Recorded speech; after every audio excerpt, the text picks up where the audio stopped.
Bases dropped. A new round of SDH AM is here. John here, you there. Thanks for coming in, as you always do. Hang on just a second. Something is missing, and it is right there. All right. New round of SDH AM. It's Thursday Thoughts. Hour number 2, we go around the world in 60 minutes. Our buddy Nino Torres comes in between baking episodes, and he lets us know what's going on in his brain.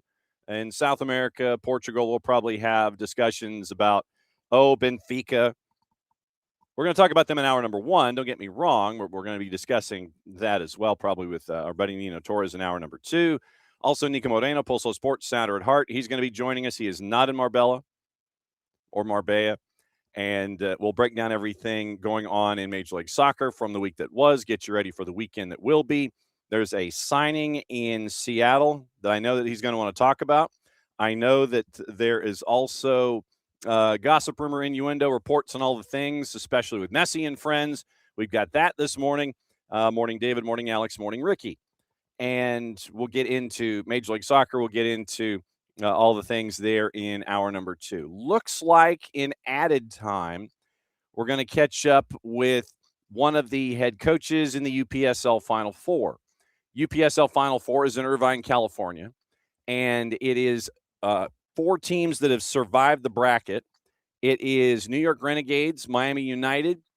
It is our friends out west in Arizona, and it's like Next Level, and I want to get that right. So, yeah, it is Miami United, New York Renegades. They have made their way through, and you've also got the teams going on in Arizona. Like I said, I want to get this right because it's a long title. It's like Next Level Soccer and a Next Level Soccer Premier out of Gilbert, Arizona, and Provo, Utah FC. So Friday in a Championship Stadium at Irvine, California. Next Level Soccer Premier. We should be catching up with them tomorrow. Provo against Provo, Utah FC. Then at 11 o'clock Eastern time, it's Miami United, New York Renegades. New York Renegades, some of them are on a flight. And that's why we had to do this interview when we had to do this interview. Boris Linares, head coach for New York Renegades, he joined us before they hopped on a plane. That looks like that's going to be an added time this morning. We're going to look at the season for the Renegades as they get ready to go from one end of the country to the other. And they're in transit. They probably should be around the Mississippi River right now. And they're going to be taking on Miami United. That is Friday. Championship Sunday in the UPSL, 5 o'clock Eastern, 9 o'clock Eastern. Next Level Soccer Premier Provo, Utah against the winner of Miami United, New York Renegades. We're going to try and effort the other 3 coaches, and we'll find out where they are and what their seasons have been like as a part of the education and a Final Four, because the Final Four is always a Final Four. Doesn't matter the division to us. There's always great storylines that are attached. UPSL's in their Final Four, and so we're catching up with them as well because great storylines. And it was a really cool interview catching up with Coach Linares before he was ready to hop on a plane to talk about his roster, the run they've been on. They've won 6 in a row to get to this point. Had a really tough division. They kind of Jimmy Connors fourth-setted their last regular season match. They'd won 6 of the 10 regular season matches. They've run the table ever since. So we'll find out about New York Renegades as they get ready for the Final Four in the UPSL. That's probably going to be an added time at this rate. So that's the rundown this morning. Hour number 1, we got to talk about Champions League. We got to talk about Europa League. We got to go through all of the other transfer news and all the other things and your juice boxes and Europa and all that stuff, all the news that's going on. But first, opening kickoff presented by our friends at Black Pitch Coffee and blackpitchcoffee.com. Start your day with the most important stories in the game and the right way to start your morning. Black Pitch Coffee, part of the SDH community, showing up at events all over Atlanta. Try their home blend made with beans from Brazil and Guatemala. Heavy-bodied with notes of walnut and semi-sweet chocolate, a rich world-class finish. Opening kickoff powered by our friends at Black Pitch Coffee. So, where were you yesterday in the neighborhood of 5 o'clock? That is my question for you. Because the chaos that was, when you have 16 matches going on at the same time, there's bound to be chaos. And there was between the hour of 3 and 4. In the witching hour, as our friend Scott Hansen refers to it, where wins become losses and losses become wins, you had a couple of those moments. No moment more chaotic and crazy than what happened at the end of Benfica and Real Madrid. What happened at the end of Benfica and Real Madrid, you ask? Well, it was in the stoppage time that was added, and Benfica had a lead. 1 goal, and it was weird to the folks in the studios for Paramount and Paramount Plus why they were being so nonchalant about things. We find out later why. So everyone is trying to, around the planet basically, yell at Benfica, hey, bro, you still are not in. You kind of got to get things moving.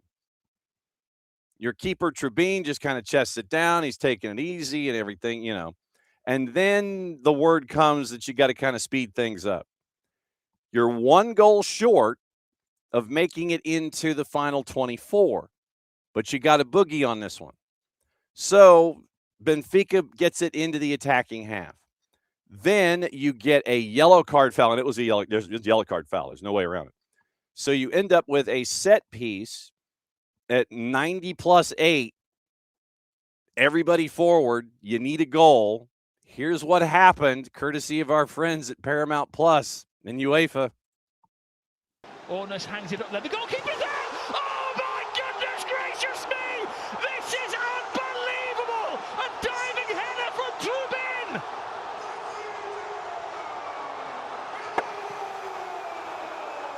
Jose Mourinho is back to haunt his former club! He's achieved some incredible things in his career, but even he hasn't seen anything like this! That goal means that Benfica are going to head into the top 24. And the stark reality for Real Madrid is that on an awful evening, they're out of the top 8. Good luck to anybody writing a match report on this one. No lie, that is absolute truth. So 3-2 turns into 4-2. Benfica gets into the knockouts. Real Madrid drops out of the top 8. And Marseille, sorry, Del, goes home. Now, here was the reaction inside the studio for those of you that might have been just watching the match in and of itself and didn't quite see Golasso. And these are the days, as we told you yesterday, the day like yesterday for Champions League, final day league phase, that's a Golasso day. And it was Nico Cantor and Thierry Henry and Jamie Carragher and Micah Richards. And here was what it was like for them watching what happened with Trubin making it 4-2 from 3-2.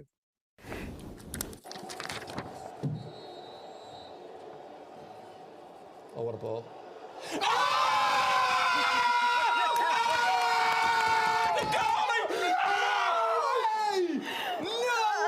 This is not real! This is not real! They knew, Nico! Sit down, they knew! But they knew! What was he doing on the other Calma! This is extraordinary! Oh my Anatoly Trubin! Oh my gosh. Have you ever seen anything like this? Wow. Yes, wow. Jamie Carragher with a wow. And when you look at the video version, thanks to our friends at CBS Sports Golasso and Paramount Plus for this one, you see Nico Cantor. You see Kate Scott.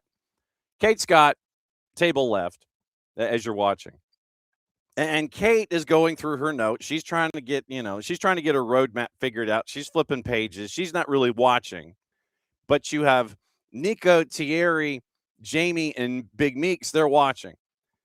You hear the flipping of the pages from Kate Scott.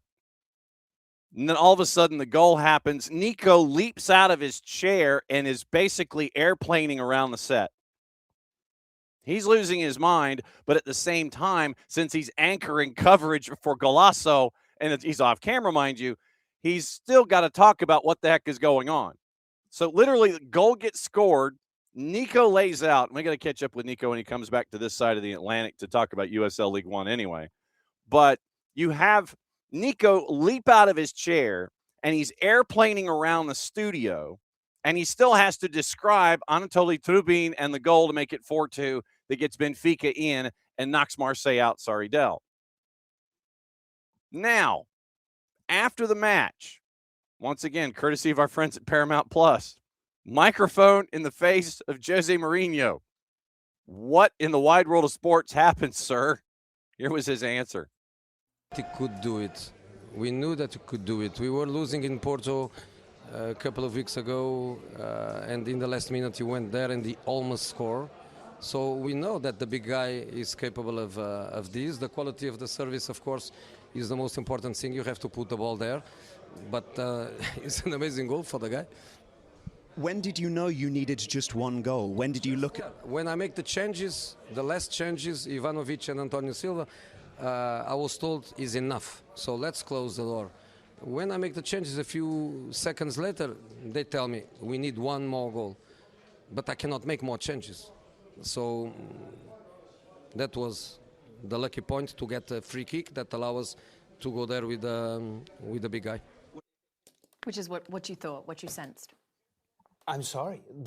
The goalkeeper, and everybody knew it too. Everybody thought what Mourinho thought. The ball was hit to the goalkeeper, and we in the studio understood that they needed one more goal. He traps it with his chest to bring it down. That's sign number one of, all right, close up shop, it's good. And something happened. Obviously, somebody gave him the right information. But honestly, I think if they would have been eliminated, that's so embarrassing that they didn't have it right. Once again, tail end with our friend Nico Cantor and Kate Scott there on CBS and Paramount Plus. So, but the thing is, and I'll give a little bit of grace here. At the time, you don't know which feed you're getting. Are you getting the real time feed? Are you 10 seconds late? Are you doing whatever? And you got to kind of, and I would have thought anyway, if you were Benfica, you were probably trying to go pedal down and just try to go after goals anyway. But you get word, and you trust your coaches and you trust your admins in this situation. You trust your production assistants. Hey, by the way, you're good. And so that's when Jose, as he was asked about it, he's like, okay, yeah, we'll close up shop and everything will be fine. Then, but I mean, things happen. And so, if they weren't getting the right information in real time, then you're getting that new information, and then you're like, oh-ish. I needed to make more of an offensive sub instead of a defensive sub. And then you bring in the big guy, and you get that was a great service, by the way. And you go 3-2 to 4-2, and that's where you are. Benfica in, Marseille out, sorry, Del, and Real Madrid out of the top 8. So, that being opening kickoff, brought to us by our friends at Black Pitch Coffee and blackpitchcoffee.com. We start your day with the most important stories in the game. The right way to start your morning. Black Pitch Coffee, part of the SDH community, showing up at events all over Atlanta. Try their home blend made with beans from Brazil and Guatemala. I'll have to take your word for it when you do. Heavy body, notes of walnut and semi-sweet chocolate, a rich royal class finish, opening kickoff, powered by Black Pitch Coffee and blackpitchcoffee.com. So this is where we are. Now, here's the rundown of who's in, where they are, and what's next. So now here's the rundown. Top 8, they go into the round of 16. They get the bye. Everything's cool. Arsenal, Bayern Munich, Liverpool, Spurs, Barcelona, Chelsea, Sporting, and Manchester City. That's your top 8. They get to move on. They get to kind of chill, and they get the time off where they get to kind of not have to play in anything, which is always a good thing when you're having schedule compression. Just ask our friends at Crystal Palace. So now, standings. Arsenal ran the table. They only gave up 4 goals, half of them to Kairat Almaty yesterday. 23 goals scored, 4 against. They ran the table. They're at 24 points. Bayern, Liverpool, Spurs, Barca, they all won their last 3 in a row. Bayern, 21 points. Liverpool at 18. Spurs at 17. Barca at 16. That gets us to Chelsea at 16 points behind by 1 goal and goal difference. And this is how tight things were yesterday. We'll get into your scores in a sec, but Chelsea +7 in goal difference, Barcelona +8. And they lose to Napoli, or they beat Napoli 3-2. If they'd had another goal on the board, they probably would have you would have had to have scored like another 6 or 5, or 5 really. You were behind in goals scored to Barcelona at the moment by 5 when things finished up. You would have had to have scored 5 goals, basically, and scored 8 on you score 8 on Napoli, then you've got a chance to get up to 5th. But Barcelona +8, Chelsea +7, Sporting, like I said, this will be part of our conversation with Nino Torres coming up here, top of the hour. Sporting finishes at +6 with a 3-2 win over Bilbao. Manchester City needed to score 2 more goals or 3, and then you would have gotten into goal scored, goal difference. But right now, Manchester City +6, they're in the barn as your number 18. So those 8, Arsenal, Bayern, Liverpool, Spurs, Barcelona, Chelsea, Sporting, and Manchester City, top 8, they get rest. Now, Real Madrid, with the loss, they dropped to 15 points. They are 9th. Inter won. They moved up to 10th. They were behind by 1 goal in goal difference. PSG draws Newcastle. And our resident PSG and Newcastle fan, Maddie Cruz, boy, she was split yesterday in our production chat. She was not happy. She was happy, then she wasn't, then she was, then she wasn't, then she was. That's literally the day for Maddie Cruz. Then she wasn't because it was a draw. So Maddie Cruz ends up with 2 teams, 11th and 12th, drawing each other, even on goal difference, and PSG scored more goals. So they ended up at 11. Newcastle ended up at 12. Juve with a draw, goalless draw with Monaco, did not help them one bit. They finish at 13. Atletico de Madrid loses to Bodo Glimt, and that's one of the stories in the top 24. Losing 2-1 at Atleti. You end up there at 13 points, 14th place behind in goal difference. Atalanta loses 2 in a row, finishes 15th, even on goal difference. They lose to Royal Union 1-0. Bayer Leverkusen at 12 points and 16th. They win 3-0 with Villarreal. Dortmund loses 2 in a row in the competition. They finish in 17th. Inter beat them 2-0. So they're in 17. Olympiacos won 3 in a row to wrap up the league phase. Good run by them. They're in 18th, 11 points. Well behind on goal difference because when they lost big. Bruges at 19 points, winning 2 in a row to finish up. They beat Marseille. Sorry, Del.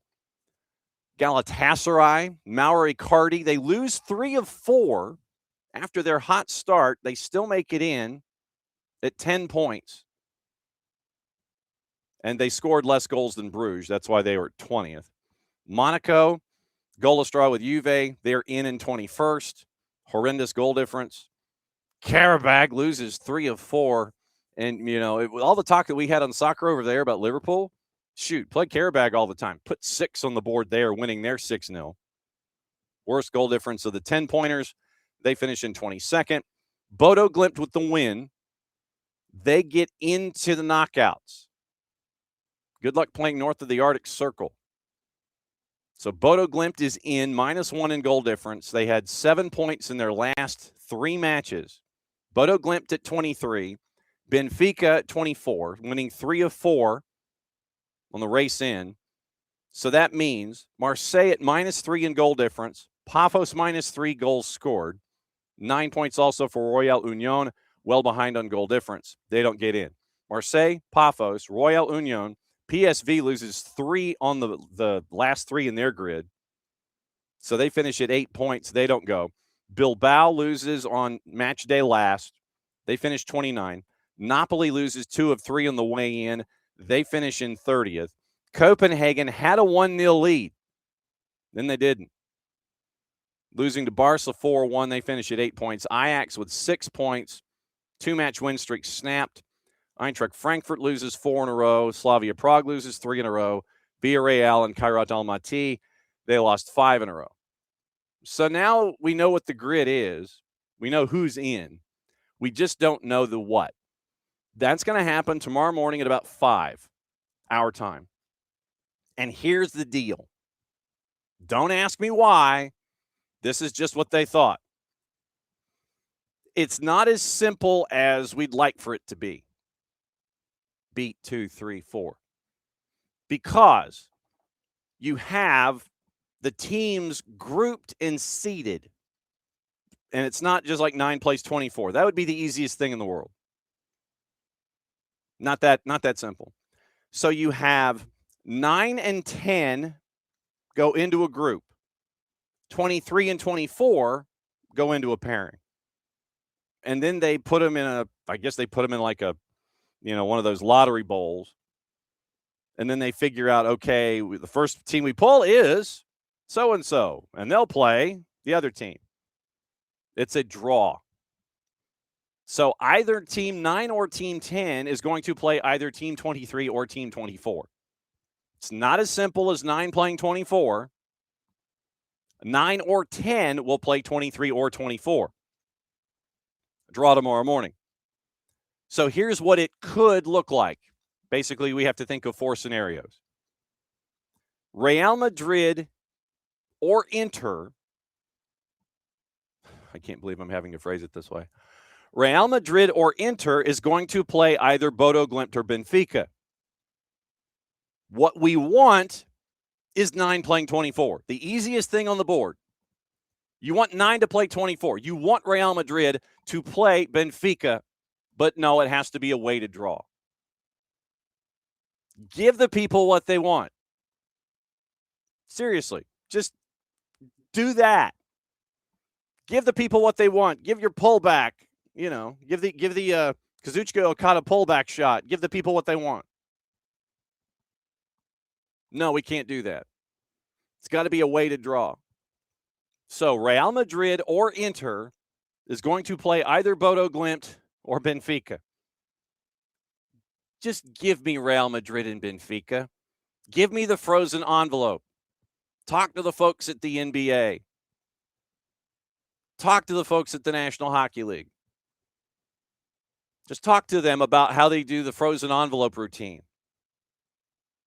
Weigh them down, put extra weight mass into the ones that the matchup that should be. Do something like that. Weighted draw.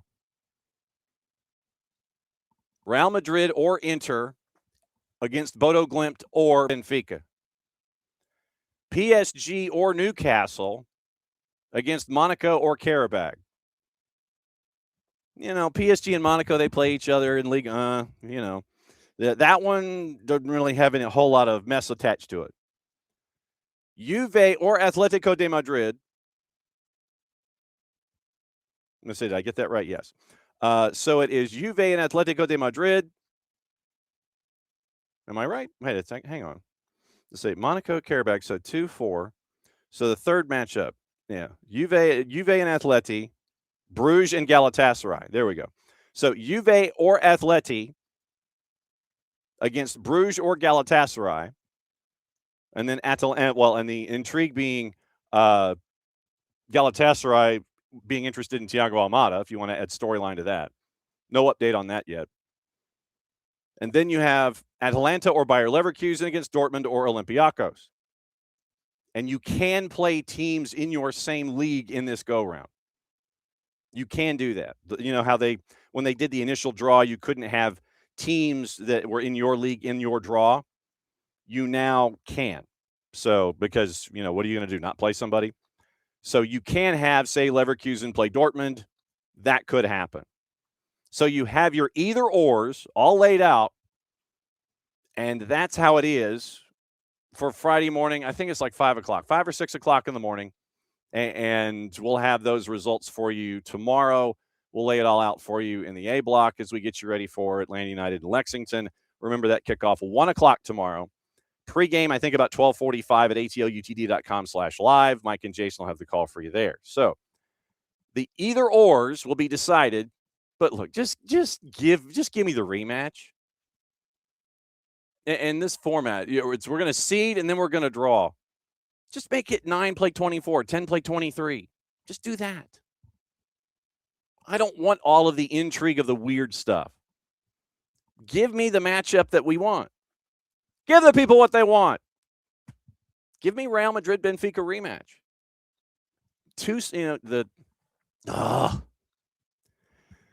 You can't make it simple, can you? You can't. Yeah, we'll have a weighted draw. Just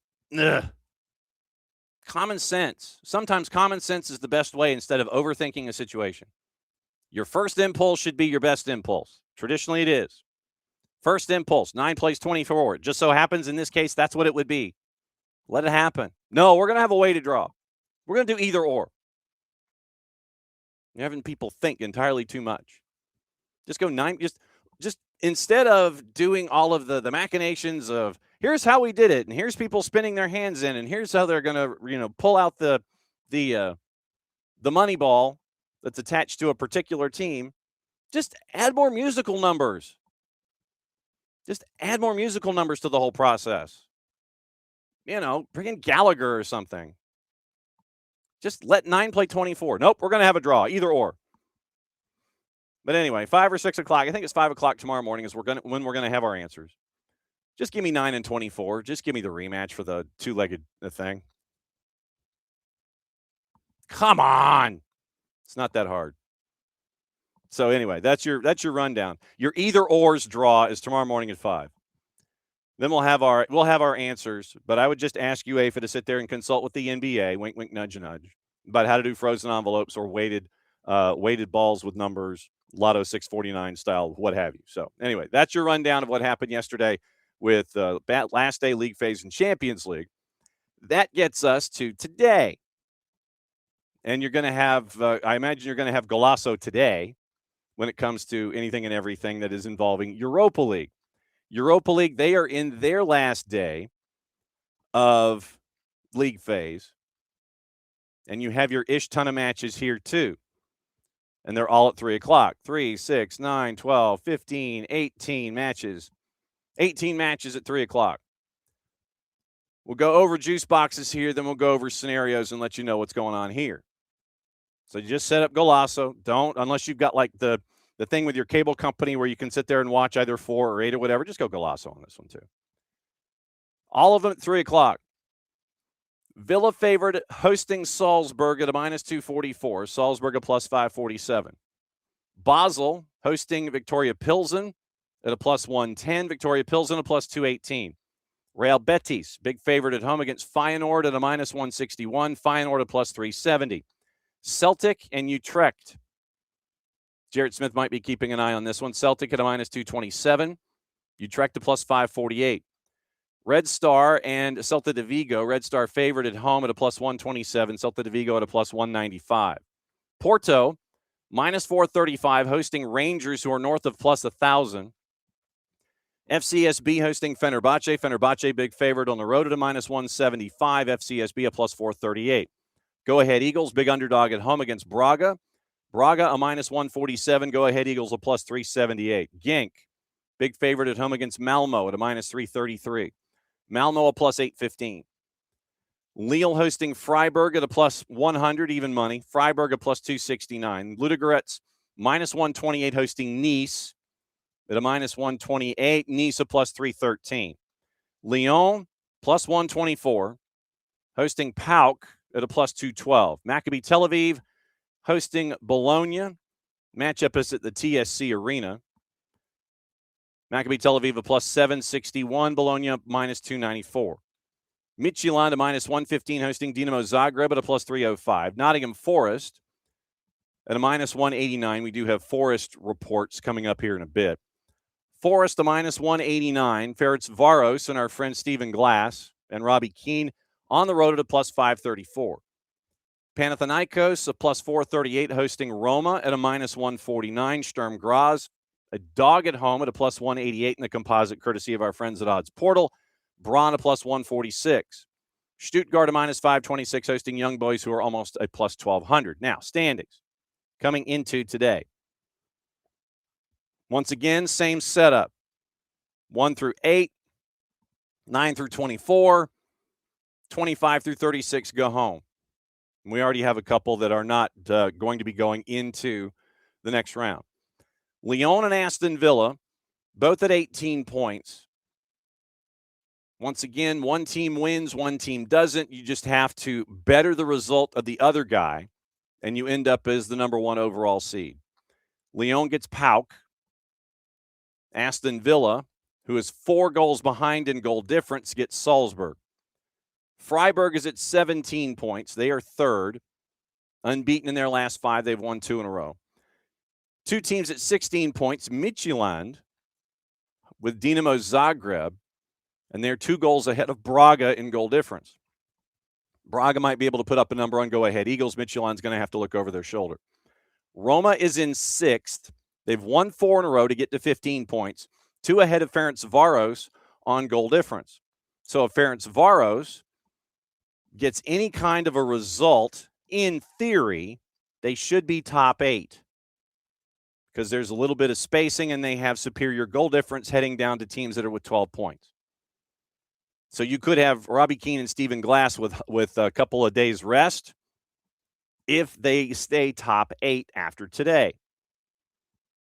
Real Betis right now is in 8th. They're the last team in of the bye slots, but they only have 1 goal difference and 1 more goal scored than Porto. So Betis has some work to do as they play Feyenoord. Porto gets Rangers. Once again, that big number, Porto being favored. Does Porto get to put up a number? But Betis has to match them, match the result, and keep an eye on goal difference if Betis is going to stay top 8. Porto, favorable matchup, could be in the top 8 if Betis stumbles. Now, Porto right now is 9. Genk and Red Star. Red Star's won 4 in a row, by the way, to get to this point. Red Star, Genk. Genk is 10th. Red Star is 11th at 13 points. 4 teams at 12 points. PAOK and Stuttgart have +5 in goal difference, but PAOK has 3 more goals scored. Celta de Vigo, goal difference of 4. They are 1 goal behind PAOK in goals scored. They have scored 3 more than Bologna. So 4 teams at 12 points, 2 at +5 in goal difference, 2 at +4 in goal difference. So you look at those matchups once again, Lyon and PAOK, Stuttgart and Young Boys. Stuttgart might be able to put up a number. Red Star and Celta de Vigo, that's a tough one for them. And Bologna and Maccabi Tel Aviv. Maccabi Tel Aviv, bottom of the table. Bologna might be able to put up a number, get to 15 points. And then you look at goal difference. Forest is at 16 right now and 11 points. You have 4 teams at 11. Nottingham Forest and Victoria Pilsen at +4 in goal difference. Nottingham Forest, of the teams at 11 points, have the most goals scored. Panathinaikos is in 19th because they have the worst goal difference of the 4 teams there. There will be a test on this, by the way. 4 teams at 11 points. Nottingham Forest, Victoria Pilsen +4 in goal difference. Fenerbahce at +3. Panathinaikos at +2. You could have chaos at 11 points. But if you have folks winning, you could be on the cusp of getting into the top 8. 10 points for Dinamo Zagreb. They snapped a 3-game losing streak last time out. Lille has lost 2 in a row. They are the most superior team at 9 points in goal difference. They got a little bit of space among them, Braun and Young Boys. Young Boys right now at -5 in goal difference. They've lost 3 of 4. That gets us to Celtic. Celtic right now, they're the last team in at 24th at 8 points and -4 in goal difference. So Celtic, once again, Ludogorets Razgrad, right below them in the stand. So Celtic's got Utrecht. Celtic has Utrecht, and Utrecht right now is in 34th. They've lost 3 in a row. They've only scored 3 goals in 7 matches. Beneficial matchup for Celtic. If they win, they could get to 19th. They'd be safely in. But obviously, they're nowhere close to getting any kind of a bye and playing 2 less matches. So Celtic right now at 24th. They're at 8 points. Ludogorets Razgrad gets Nice. They're at 7 points. Feyenoord is at 6 points. Same goal difference as Basel. It's 26 and 27. Salzburg at 6 points. Worst goal difference. They're at -4. FCSB -7 in goal difference. Go Ahead Eagles -8 in goal difference. Go Ahead Eagles lost 4 in a row. They're playing Braga today. 31st is Sturm Graz. Rangers is at 32nd at 4 points. Nice at 33rd. Utrecht, Malmo, Maccabi Tel Aviv. They cannot advance. They are all at 1 point. And you have, going into play, you have 31, 32, 33. You have 6 teams that are already out of the competition, just playing for you-know-whats and giggles.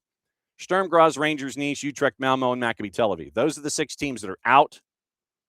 They could be playing just so they don't get fined. So I anticipate that you will have just as much chaos getting in because you have those 5 teams at 6 points. Celtic is at 8. And you have everybody from 26 to 30. If they win, they could possibly jump Celtic. Sorry, Jarrett. So that's what you're looking at there with those matchups today coming up at 3 o'clock. A lot at the bottom could be impacted. And then you have the folks that are trying to get into the top 8. You have as far back technically as 19th. You have 12 teams that have a shot if they win to get into the round of 8 and playing 2 less matches. Today, 3 o'clock, watch Golasso. Don't go to individual broadcasts. Don't do it that way. Catch your breath. Do it that way. Enjoy it one at a time. We'll talk about it tomorrow, which brings us into what to watch, where to watch it, how to watch it. Brought to us by our friends at Fanatis, fntz.co/soccer down here. That link is important. It helps you out. It helps them out. And it helps us out. Adding more matches to everything you're already watching. With Fanatis, you get all the BNs, which means you get CAF Champions League. You get all of the action in South America. You get Argentina. You get Paraguay. You get Peru. You get Colombia. You get all of the South American game. You can watch that on Fanatis on one channel or another. Once again, you get all the BNs. You get Tigo Sports. You get CATV broadcasts. You get Liga 1 Max from Peru, TVV, TIC out of Argentina, CDO2, all of them. At Fanatis at fntz.co/soccer down here. More leagues across South America all in one place. One subscription, one home, fntz.co/soccer down here. Now, what to watch? Obviously, league phase in Europa. CBS Sports Networks is broadcasting Villa and Salzburg at 3 o'clock. Fox Deportes, Fox ONE, and their .com have the league that we neither condone, endorse, nor promote. Paramount, once again, all the matches, 3 o'clock, all 16 of them. And then on DAZN USA, Coppa Italia Femminile, Fiorentina and Milan is at noon. So today is everything Europa League. That's what you're staring at. 3 o'clock, get you ready after what happened yesterday. Will it match today? Will today match what happened yesterday? Don't know, but like I said, there's a lot of stuff in play, getting into the top 8, being the top seed, and then everybody trying to get into the 24. Sound familiar? So that's Europa League today. Watch it. Have it on in the room with you while you're getting all the other work done, all the things, and you can pay attention to all of that is going on here today. Okay. Gossip, rumor, and innuendo, what to watch. And then since we got into what to watch, where to watch it, how to watch it, there is some stuff going on that we got to get into, and we'll keep an eye on the things, as the kids say. Juve stepping up their efforts for Randall Colomawani on loan at Spurs from PSG. They could look to replace him, meaning Spurs, with Jean-Philippe Mateta if he leaves 4-letter paper. We do have Jean-Philippe Mateta is in a bunch of different stories today with a bunch of different clubs. You're going to hear his name a lot today. Joshua Zirkzee, also an option for Juve. Manchester United now open to having him leave on loan. Manchester United considering what to do with Harry Maguire. Club haven't had substantive talks with him, out of contract at the end of the year. Italy and Turkey have been in touch with his agent. Clubs within, not the actual countries. That's from David Ornstein. Ousmane Dembele is being looked at by the league we neither condone, endorse, nor promote after the summer's World Cup. PSG have started talks to extend the contract of manager for Luis Enrique. Current deal runs out in 27. That's from La Parisienne. Kenan Yildiz has been linked with a number of Premier League clubs close to extending his contract with Juve. That's from Florian Plettenberg at Sky Germany. Atletico de Madrid want to sign Leon Goretzka, who's out of contract at Bayern Munich in the summer, considering the offer. Fiorentina have contacted West Ham about Kyle Walker-Peters and Sungutu Mangasa. That's from Gazzetta dello Sport. Jesse Lingard in talks with English and Italian clubs. The Manchester United defender, free agent after leaving FC Seoul in December. River Plate have agreed to a deal to sign Chelsea and Ecuadorian attacking midfielder Kendry Paez. Spent the first half of the season on loan at Strasbourg. That's from Fabrizio Romano. AC Milan on the lookout for a defender. Could get Radu Dragusin from Spurs. Also of interest to Roma and Napoli. Norwich City submitted a bid worth €8 million, £7 million, including add-ons for Bodo Glimt striker Kasper Hogue. Once again, Celtic are interested because, once again, he scored in the Norwegian side's 2-1 win over Atletico de Madrid Wednesday night to qualify for the knockouts. That's from Fabrizio Romano. So keep an eye out. Bodo Glimt, Kasper Hogue, Norwich, Celtic. Ipswich looking at Joel Pirro, and he's also wanted by FC Twente, Paris FC, and Celtic. Now, Ipswich, we have to keep an eye on this. We mentioned Sam Surridge leaving Nashville to go to Wolves, and Jurgen Strand-Larsen's name is coming up a couple times here today. So now Ipswich weighing up a move to bring in Sam Surridge. Ipswich, once again, they're on the edge of the automatic promotion spots in the championship. They're in the promotion playoff as we speak, hanging around third place. So Ipswich now, according to the Telegraph, they might be looking at Sam Surridge and kicking the tires on that. We had long thought that when the talks started with Surridge and Wolves, that all of the other moves that they were making, Espinosa, etc., were as a backup plan in case Surridge left. So keep an eye, once again, Sam Surridge, now Ipswich is being paired. Bristol City, Delano Burzorg. Bristol City, Pogo Chezin, 24 submitted 2 offers to Pogo Chezin for Sam Greenwood. Preston North End is kicking tires on folks, as is Sheffield Wednesday.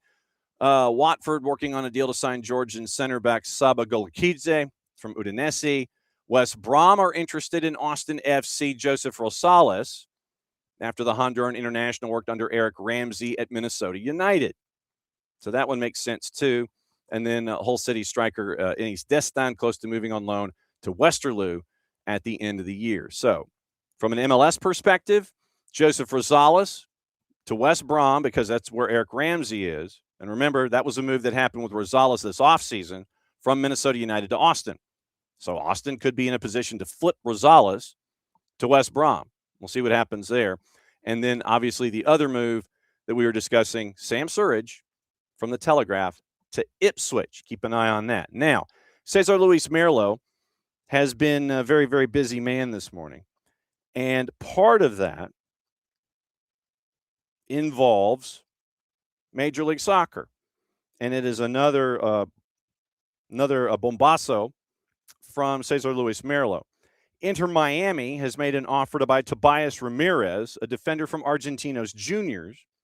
The proposal is for $5 million for a percentage of the transfer, and apparently the clubs are already negotiating in this. This happened just before the show came online this morning, so keep an eye out. Messi and friends, Tobias Ramirez, Argentinos Juniors. So if we were to go down this rabbit hole and get the numbers on Tobias Ramirez, and yes, please, if you would, sitting here and you type and then transfer mark just kind of goes off the rails for me. Tobias Ramirez. Okay, so Tobias Ramirez right now, Argentinos Juniors, market values listed at €2.5 million. He is 19 years old, and his time, he has not a whole lot of appearances, but he has been known to be, he is center back exclusive. He's played on both sides of the center back position. Once again, current market value, €2.5 million.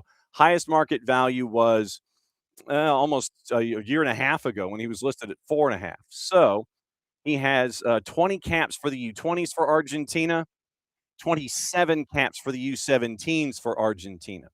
And so current stats across the board for Ramirez, he is once again tied to Argentinos Juniors. This season, 2 matches played, 1 yellow card. He's played 90 minutes in each one. So 2 matches, 180 minutes for Argentinos Juniors, no stats.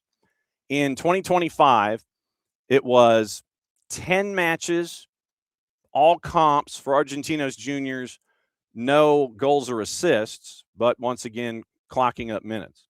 24 season, it was 17, 18, 31 match appearances for Argentinos Juniors and no stats, but a lot of minutes. And then he was in the Torneo Proyección in 2023. So 43 matches, 39 as a center back. And so exclusive center back positioning there for Tobias Ramirez. So keep an eye on that one.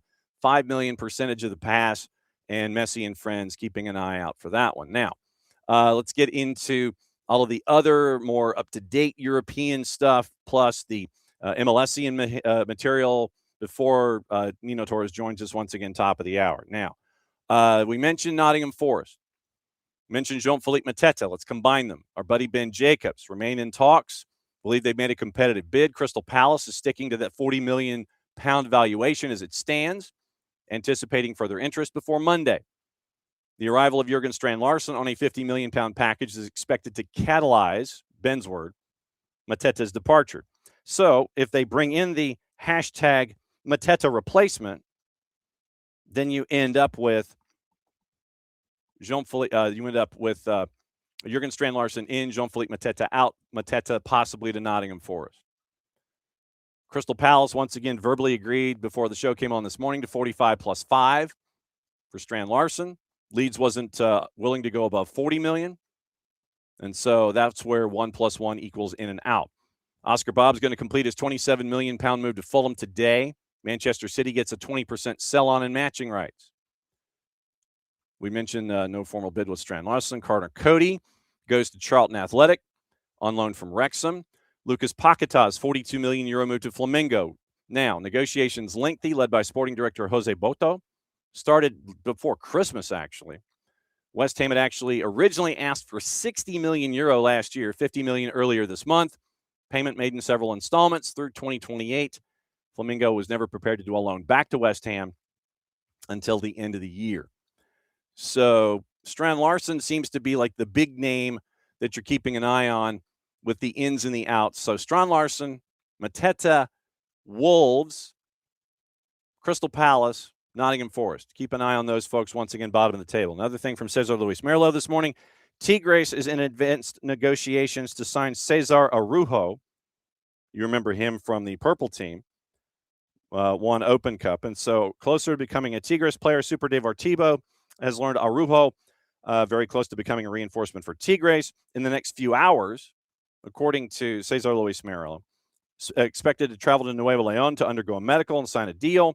Played with Orlando City from 22 to 25. Also played for Montevideo Wanderers in his home country. So Cesar Araujo is getting closer and closer and closer to what's going on involving Liga MX and the next run there. Now, catching up with our buddy Tom Bogert and also other folks this morning, it appears that the Timo Werner to San Jose deal is pretty darn close to being done.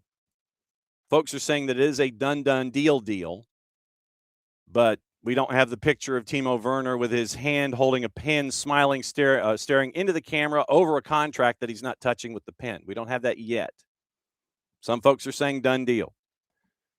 Tom Bogert confirming that Jorge Rubalcaba goes from Pumas to Red Bulls. Made his senior Mexico national debut for El Tri back in November. Cesar Luis Merlo was first on that one. Philadelphia Union looking to sign Agustin Anello from Boston River. And catch up with our buddy Nino Torres about that. No deal yet. Negotiations ongoing. Anello born in the U.S. before his family moved to Europe when he was 10. Lommel and Sparta Rotterdam. Red Bulls continuing to add new faces. Jimmy Mulligan, now head of scouting, has been with Red Bulls since 2019. Whitecaps finalizing a deal to sign AZ Jackson from Jagiellonia Białystok. And that comes from our buddy Tomasz Lodarczyk over in Poland. AZ Jackson loan with a purchase option, played for Columbus and with all caps St. Louis. This is a sneaky good pickup for Vancouver. Sneaky good pickup here with AZ Jackson. Saw him with his cup of coffee as he was getting integrated with St. Louis City and with Crew 2. This is a good depth piece and could get you some spot starts. Good pickup here for Vancouver if AZ Jackson comes to the fore. So those are the ones to keep an eye on there. Once again, we'll look at what Nino has to say about the week that was coming up in about a half an hour or so. And so you have Florian Plettenberg was the one overnight who said that Timo Werner's deal at San Jose is done. Full agreement reached with Leipzig. Medical completed. Red Bull contract terminated. After the birth of his first child, he's going to move to MLS as a DP. Started the season late February. Settlement paid by Leipzig is around €2 million is revealed. Once again, that goes to Florian Plettenberg. and Philippe Hintze, who is on cam for Sky Sports and Sky Sports Germany. So Timo Werner heading to San Jose. First, they had to terminate his contract. They come up with the settlement. And then now it looks like he's heading to San Jose in late February. So keep an eye on that one. First, a lot of stuff with Timo Werner. Werner. So now you have a Timo Werner tease, apparently, that is being plotted by San Jose on their social medias. So if you follow San Jose on the social medias, looks like something maybe toward the end of our show and maybe toward the end of our segment with Niko Moreno at 11 o'clock Eastern, they might be saying something to wake folks up on the West Coast. So we'll see if that actually does go down. We'll keep an eye out for things at 11 o'clock. I would trust, hopefully, that y'all did the same thing too, because you're faster on the draw than I am. So if it does go down at 11 o'clock, and we're talking about other things, and I'm just yammering off at the top of my lungs, then let me know that San Jose has teased Timo Werner, and we see what's going to happen there. So that's what you're staring at with all of the gossip, rumor, and innuendo that has been attached to anything and everything. So we'll keep an eye on that. So let's see. Let me see if there's anything else that I have missed. CBS Sports is going to broadcast the Gotham FC third place match at the FIFA Women's Champions Cup. That's going to be on Sunday at Arsenal Stadium. That is going to be on CBS Sports. Which version? On Golazo. Okay, so it's going to be on Golazo Network on Sunday, 9:45 a.m. Eastern Time. Third place match against Asfar out of Morocco. Once again, remember, Gotham lost yesterday 1-0 in the matchup against Corinthians. And we still have to keep an eye on the health status of Rose Lavelle, who left north of 90 minutes. And we don't have an update yet, but she was very, very wobbly, and she had to be helped off. She was able to walk on her own, but she had to be stabilized. Basically, they had to hold her left arm to keep her up, getting support from physios on both sides. But we don't have an update on Rose Lavelle yet. Gotham, after Sunday, is going to break after returning to preseason later in February, chasing after an NWSL championship. Asfar loses 6-0 to Arsenal yesterday in the other semifinal. So it is going to be Asfar and Gotham third place match, FIFA Women's Champions Cup, 9:45 a.m. Eastern Time in the U.S. East Coast. And it is going to be, once again, third place match there on Golazo Network. So keep an eye out for all of that. Let me see if there's anything else that I might have missed on the social medias and or the gossip rumor mill and signings and things like that before we head on to the rest of the day. Once again, our buddy Nino Torres joining us here in short order. And then once again, bottom of the hour is going to be keeping an eye out on everything in Major League Soccer. The week that was, maybe Timo Werner at 11 o'clock. We'll find out what's going on there. No real transfers after what happened yesterday late. We mentioned James Ward-Prowse to Burnley, mentioned Douglas Luiz to Villa on a loan. Lucas Paquetá official. Brenner, Udinese to Vasco da Gama. So he is back to Vasco da Gama. Yesterday, that one's now officially official, £4.3 million of that move from Brenner from Udinese to Vasco da Gama. Raheem Sterling is on the open market. Adama Traore, $2 million to West Ham.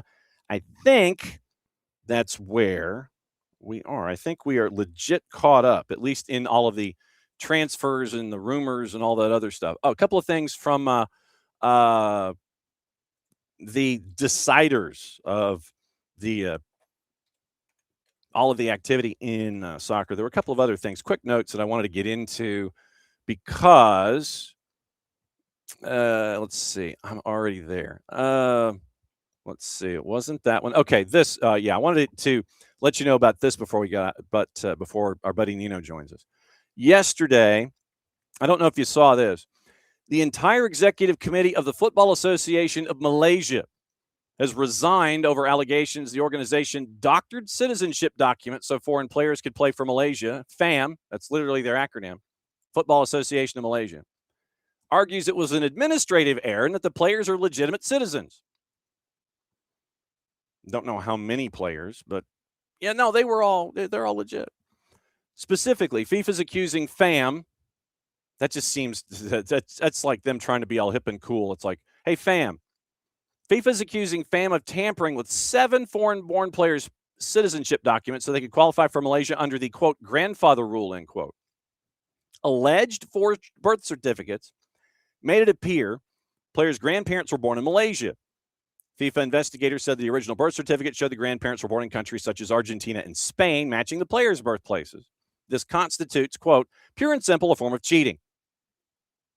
That's what FIFA said.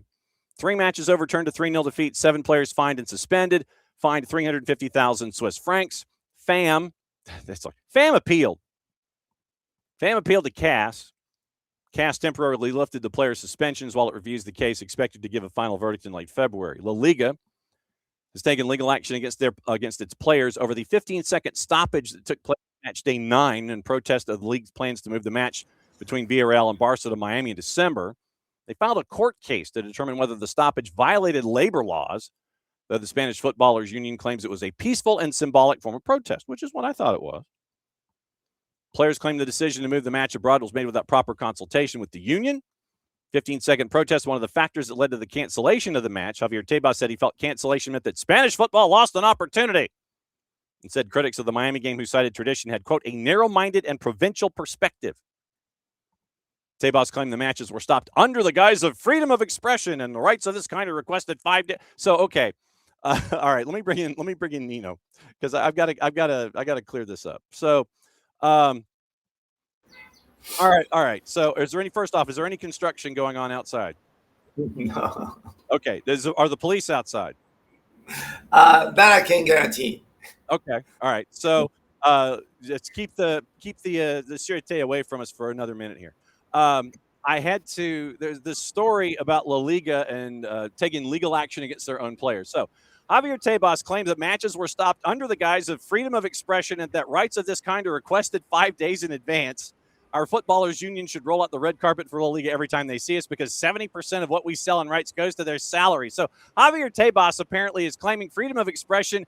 The league needs 5 days notice for you to be free to express yourself, apparently. What's going on? Why are the people so crazy, man? Why you gotta take it on the soccer? Don't take it on soccer. Don't take it on the players. Take it on something else. You got 15 more brutal problems going on in your country, other than just take on the players, man. Let the players be. Let the Liga be. I mean, why is everybody going after the money?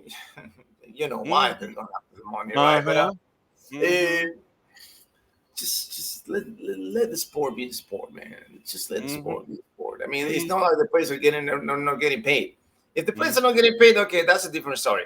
But they're getting paid. They're getting paid big bucks. So what's the point here? What's the point? I don't know. He's hot because they didn't get the match in Miami and the players protested. Jesus. Oh. We got it here. We got the game here in Inter Miami came here to Lima, so they can play here if they want to. They got come on, man. You got the Monumental, 80,000 people. It's the most beautiful stadium in South America. So bring it to Lima, and everybody will be happy. Just take a trip, man, and we'll be fine. Oh, by the way, yellow for going fully loaded on Thursday. Yes, sir. Yellow. Soccer Dog here, fans. Gorgeous day, no construction around, and that's the most beautiful thing, man, that is happening here so far. Because the thing is, this is what's happening, Johnny. This is why there's a lot of construction. They're dropping the gas lines. We're gonna get gas to all the neighborhoods here, so they're just line all the pipes here, breaking the ground, and yeah. So we'll be. I think we'll find here in my neighborhood around this like 10 blocks around this, like around 10 blocks that they've been working on. So hopefully they're done and they're moving far away from here. Yes, exactly. We need them to move far away from here. Okay, I have your topics, and I'm looking at them for the first time, as always. And I figured one of the topics that we talked about in hour number 1 would be your lead here in hour number 2. And I feel like you should be singing this one. Benfica took the midnight train going anywhere. Yes. Don't stop believing, baby. Don't you dare stop believing. I mean, if the referee hasn't blown the whistle yet, you get a chance. You get a chance. Episode number 15,073, where all the odds are against you, and you come up and say the day. And do you know what was beautiful about the play? Jose Mourinho telling Anatoly, go. You go up there. Coach, you just go, man. Go. And he went there. The cross was perfect. It was just perfect from Ragnar, man. You know, that's why I call him Ragnar, because he's a true Viking, man. You know, Auschwitz is probably the most reliable player for Benfica in the past 5 years, playing with 7 different positions. And getting the chance to send this assist to Anatoly Truin and to take down Real Madrid, man. Take down Real Madrid, that makes it even better. You know, even better.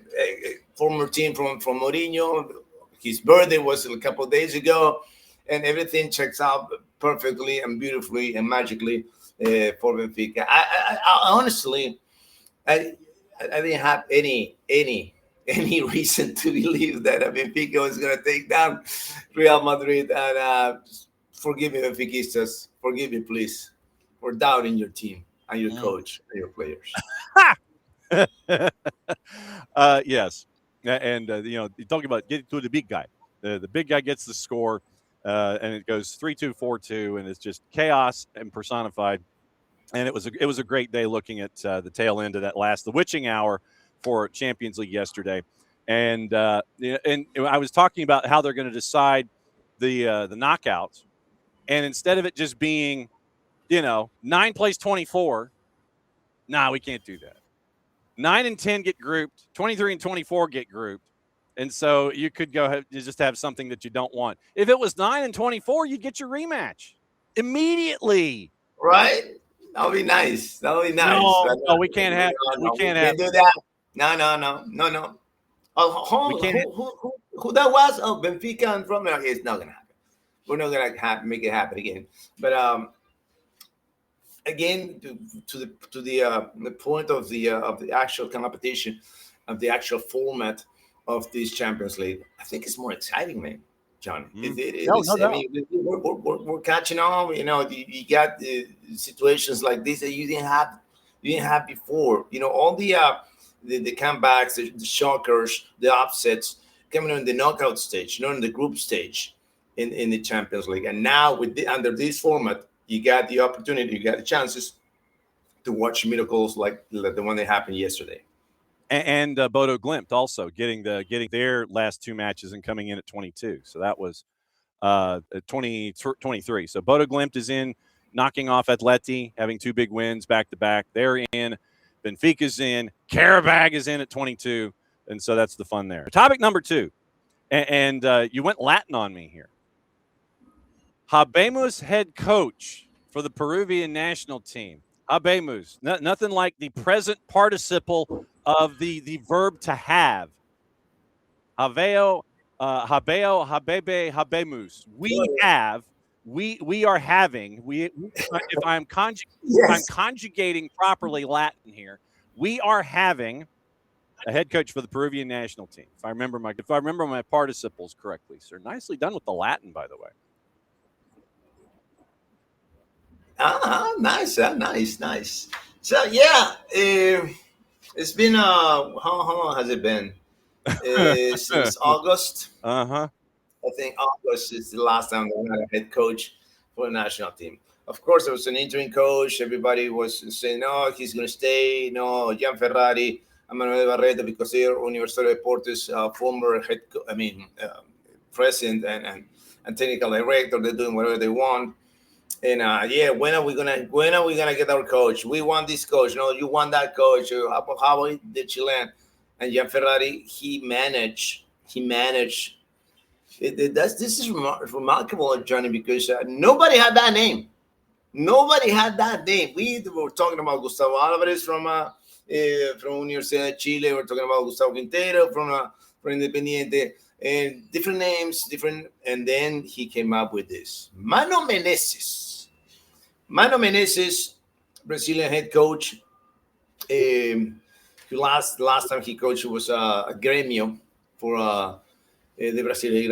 Lots of experience. 63-year-old defensive-minded kind of coach. So he's a pragmatic coach. I don't know if this is what we need. I don't know. We'll see the results. Not now, not this year. Probably next year. But yeah, it's just props to Ferrari, man. Props to Ferrari. He's the technical director for the national team. To keep the name, under 7 locks, man. I think he was talking underwater with people about this guy because nobody heard it. Nobody heard a single thing about Manu Menezes. And he came. By the way, he's here already. He's in Lima already, and he's gonna sign. They're gonna go over the paperwork. He's gonna sign in the next day or two. But he's already in Lima. Anybody knew about it? That's clever, huh? That's clever from Mr. Ferrari, man. Yeah. Okay, so then I'm looking at his resume, and it's like 9 pages long from all the different. I know. So he played at Guarani as a center back. He retired in '91, so he was 29 at the time. Since then, first coaching gig was in 1993, so he's 31 years old. So since 1993, and here's his rundown: Guarani's U20s, Guarani once, Guarani twice, Internacional's U17s, Internacional's U20s, back to Guarani, Brasil de Pelotas, back to Guarani, Irati, 15 de Novembro, Caxias, Grêmio, Corinthians, Brazil from 2010 to 2012, the U23s in 2012, Flamengo, Corinthians, Cruzeiro, Shandong Luneng, Cruzeiro, Palmeiras, Bahia, Al Nassr, Internacional, Corinthians, Fluminense, Grêmio. Dude. Yeah, that's a lot. That is a lot of clubs right there. A lot of 27 back and forth. It's 27 clubs. It's a lot, man. It's a lot. So that's why I'm not that excited because when you go over that many clubs, where's the tenure on this club? So I don't think he spent 5 years on each club, right? Otherwise, he'll be 100 years old now. So he had 3 at Guarani in his first gig. He had 1+ at Caxias, 2 at Grêmio, 2 at Corinthians, 2 at Brazil, 3 with Cruzeiro, and then a year plus at Internacional, a year plus at Corinthians, a year plus at Fluminense, and then he went to Grêmio. So his longest gig was at Cruzeiro from 16 to 19. That's his only 3-year gig short of Guarani when he first started with. The only one, yeah. That's the part that I'm not that. But we'll see. We'll see. It's they already signed him. I just hope that on the. I don't like that part that he's not staying for a long time in their jobs, but what I do like is this is a guy that is not intoxicated by the Peruvian soccer atmosphere right now. I think we need someone like that he doesn't buy about this soap opera here, this telenovela over here, the drama with this player, why he represents this and why he represents that. No, he's gonna come up here. He's already here, and he's gonna take decisions that somebody that is not intoxicated with the current atmosphere here, it won't take. If somebody from the inner circle, or from the Peruvian soccer atmosphere here, I think they would not take the decisions that he's going to take. That's my point. So that's the part that I like. So he's going to take decisions flat out based on his view without getting any sayings from anyone else. Is anybody in Peru hot over the fact that you're bringing someone from Brazil over to coach the Peruvian national team? No, we're happy with the Brazilians here. We're happy, and the teams that actually the except Pepe in 1989 was a disaster. We didn't win a single game in that qualifier. Every time that Peru had a Brazilian head coach, we did good. So that's the part that everybody is. Oh, okay, so Brazilian guy, we might do good. We did good in 1982. We did good in what was that? In the 60s, we did good also under Paulo Torre. So yeah, we can as long as it's not there's one country we're not happy if that happened, right? If they would bring a Chilean head coach, that might be controversial. Okay. But everyone else, all right, you're cool. Is all right, you're cool. Yeah. All right. We're only 2 matches in, but you say when Nino Damas was wrong, River Plate edition. You're only 2 matches in. I mean, River Plate's 2-0. I know. But I see something. I see something that is changing now. Something. This is. I gotta take this. I gotta props for Gallardo here because he's a knucklehead, right? He's a knucklehead kind of coach. There are a lot of knucklehead coaches out there. Right he's now. A knucklehead. Right. I think that's the most common the most common ground for all coaches. But anyway, but he's adapting. Okay. He's adapting to what he has, right? And now that he's getting opportunities to the kids, he's instead of getting all these 35, 36, 30, whatever years old that he was bringing in the past couple of years, he is dropping down the age and getting up the quality of the team. And on top of all these youngsters, they just get a new signing too, Johnny. Just happened today. It was clear today. Kendry Páez, the Ecuadorian, the mighty Ecuadorian, who, by the way, he's a party guy. Uh-oh. That's the thing. That's the thing that I don't know, man.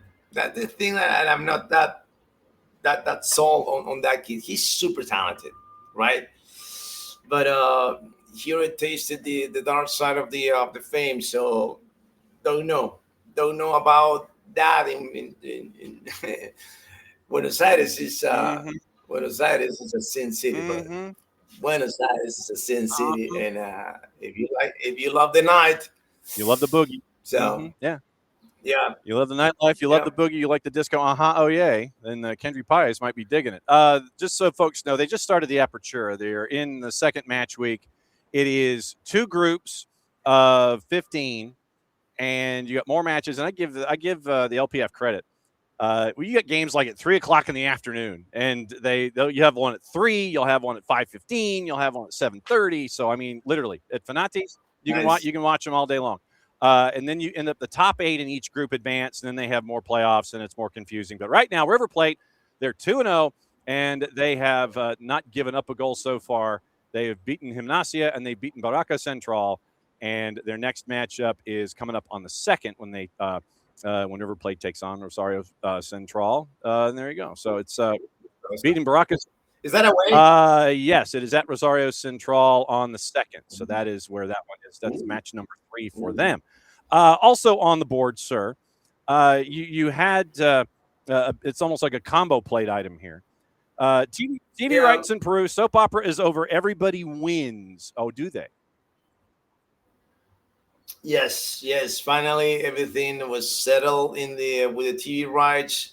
And of course, hasn't been settled yet with the teams. They still own money to 3-4 teams. Those guys from Once Noventa. So it's not like everybody wins. I forgot about the quotation signs in there, Johnny. I'm sorry.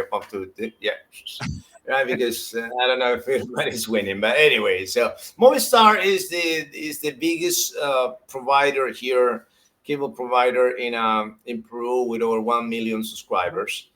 What is this? They shut down Gold Peru. They shut down Gold TV. So it was a free spot on the grill, right? Oh, hold on a second. That 714 belongs to. Yeah, they're not there anymore. They're not there. Oh, you want to come over here? You want to merge? So yeah, we can do that. All right, you cool? I'm cool. You cool? All right, fine. Boom. Now Liga Uno is gonna be in Movistar, so all these subscribers for Movistar don't have to pay an extra because that spot was free. So this just gonna slide in, and but the other providers they're paying the extra money. So it's not like everybody's happy because I'm paying extra. Why you're not paying extra? So I don't know where's that gonna go down the road. But for now, tomorrow at 1 o'clock. Alianza Lima Sport Huancayo is going to be on every single TV that carries Movistar in Peru. So, And yeah, that's where it's going to go. And La U is going to be broadcasting on Sunday for the first time under a different broadcaster than it was before. And let's see. So, yeah, Alianza Lima favored on the road at Sport Huancayo. Cajamarca favored hosting Grau. Then on Saturday, it is Sport Boys favored hosting Los Chancas. Our man JP the second, they are favored at home against Cajamarca. Melgar, big favorite against Cienciano. Then you got on the first, it is Sporting Cristal on the road, even money favorite at Garcilaso. Alianza ATL at home, favored against Cusco. Some team, Universidad de Deportes, I don't know if you know them. They are a big favorite at home against Tarma. And then Comerciantes Unidos favored at home, 3 o'clock on the second against Moquegua, who is a plus 229. We welcome them to the Apertura that's going on in Peru. So what are we expecting this here in Peru at Liga Uno? That Moquegua team, they're pretty good, man. They're pretty good. That Moquegua team, they've been supported, but there's a mining company behind them, so they got a few bucks in their pockets, just a few. Peru is one of the biggest producers of gold in the planet, so they might have a couple of bucks to spare for this team, And but not only that, they got a good coach, they got a good system, and they qualified in the Peruvian second division, and with almost an impeccable record. So I'm pretty excited to see this team in the Liga Uno this year. And now candidates, number one candidate for number 4 title in a row. It's Universitario. It is Universitario Deportes, ladies and gentlemen, because I got two things here. The head coach that they brought in, Javier Rabanal, he came from Independiente del Valle. He won the championship with Independiente del Valle last season. But you know what the first thing that he did in the Noche Crema in the presentation? What? Everybody was talking about the new signings because he got Alzugaray, we got new players, like 5 different players that came in. He put on the pitch the same team that finished the Clausura last year, and he put that the message was clear, but he also said he also put it into words. This is the tri-champions, all right. This is the team that won 3 years in a row. If you want to get a spot in the 11, you gotta fight for your life because you're not gonna take any spot for granted here. All right, everybody who came here, who signed for this team this year, they're gonna have to fight to get that spot because these guys that you've seen on the pitch, this 11, they won the title 3 years in a row. So go ahead and take the spot from them if you can. So that was his message. Of course, in the end of minute 75 or 80, he dropped a few names on the pitch, but the message is clear: the champions are going after the number 4 in a row, and they got 2-3 players per position. They got a new coach that understands the value. They understands the what it is to coach Universitario Deportes, and he said this. I came here to win. I don't care if we win ugly, beauty, or I don't care. I only care to win. All right.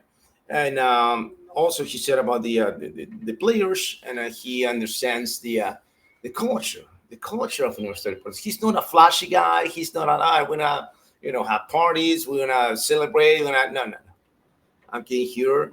I'm just focused. Blue collar guy, with suits on it, and ready to get his hands dirty on this team because he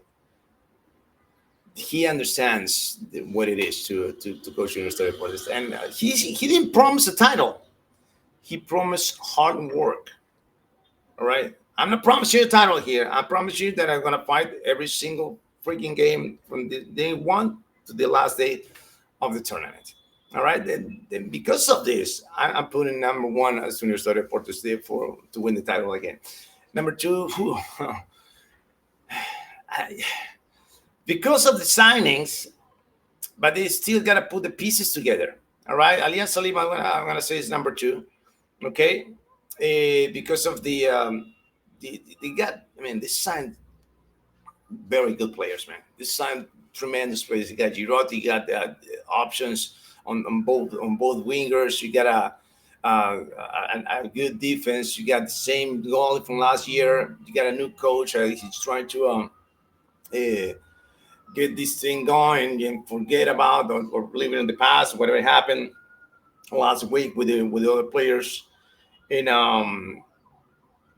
because of the quality of the players, I'm going to say they're number two, but they still got to put the pieces together to work as a team, something that Universidad already has. All right? Universidad already have the structure, the system, the players. And the additions, okay. Yeah, if you find it, you're going to put you in. But this in Alianza I'm using every single new guy here from the get-go. And we saw that in the, in the Summer Soccer Series in Rio de Plata. Number two, I want to say Not Cristal. I want to say Cusco FC. They were number two last year, and they're looking strong as they were last year too. Those are my top three to fight for the title this year. Okay. Now it is that time where we open up the storybook. You go to your bookcase. You sit there, and there's this book that's got a kind of a thick binder attached to it. Nice leather bound thing, nice brown leather, gold leaf lettering and everything. World Cup Chronicles. Time to pull that book from the top shelf. Time to sit down, put on your smoking jacket, fireplace is going, put on your slippers, big red velvety kind of thing, put on the glasses, let everybody know what's going on this week. And this time you decide to let us know about snow. Yeah. Yes, sir. You might grab a blanket. You got my put right next to the fire because it's kind of chilly. And I'm gonna tell you this, right? You know that give me your guess of how many times you think snowed in Montevideo, Uruguay. Give me a number. Give me a number. Twice. Times that snow. Twice. All right. Pretty close. Three times. 3 times. 1991, 1980. Of course, doesn't have to do nothing with the World Cup these 2 years. But in July 13 of 1930, the first World Cup took place in Uruguay. And they were having an issue with the weather, right? Because it was too cold. And they postponed the games. The game's supposed to be played at the Centenario, every single game at the Centenario. Okay. But because of the weather, you know what? You're going to play a game in Gran Parque Central. You're going to play a game in Estadio Pocitos, Peñarol, and Nacional stadiums. And that day, the day of the opening day of the World Cup, snow dropped in Montevideo for the first time in that century, right? For the first time in the century, snowed in Montevideo. And you know who kicked off the tournament? Who? Do you know who kicked off the tournament? No. That's Red, White, and Boone gives you a hint. United States of America kicked off the World Cup in July 13 of 1930, they beat Belgium 3-0. And that day, later on, you know who played after the United States? Who played after the United States? Mexico. Mexico. Of course, they got beat down by France 4-1, but yeah, it is what it is. You got to see. You open the World Cup, Johnny, man. Huh? The U.S. men's national team opened the World Cup history, and it snowed that day. Yeah, that's why we let it snow. Crazy. So what's going on with all of the calories? What's the bacon? What's with Nino the Baker on the IG? Where are you baking this morning? Where you at? What are you doing? I got we got of course the chocolate cakes with the stars, right? But we also have these what do I call this? Fattening. Yeah, that too. That too, of course. But let me see. I can show you the picture here. Let me see. I'll put it right here. This is what. Oh wow, That. that's a 2-story, 5-pound calorie cupcake, brother. I mean, that's. Yeah, we're calling cabeza de Indio, Indian heads. It's it's a pastry for my town, for my hometown in Chiclayo, the north side of the country. They don't have that in Lima, so I was like, all right, hold on, I don't know how to make this. So I presented this, and there's a few restaurants that I'm so happy, man. Business is going awesome here. So I went to this Peruvian restaurants for Chiclayo. Hey guys, I got this. Oh, you got that? You got the cabeza? Are you crazy? Are you kidding me? Bring me that in, brother. Okay. You want to taste it? Yeah, oh, they taste it. All right. I already placed an order for a couple of restaurants, so we're going, brother. We're going. Keep it rolling. Keep it rolling, Nino the Baker. Absolutely true. So follow Nino the Baker on the gram, the Insta, the IG, or what the kids say, and then it's ESPNINO 94 on the Twitters. Love you, my friend. Thank you for the education. Thank you for the feedback. Thank you, as always, for dropping by on your Thursdays, and we will catch up with you again next week. Stay dry and stay away from the Policia, please. All right, there goes Nino Torres, everybody. Before we bring in our buddy Niko Moreno, I have to hit this.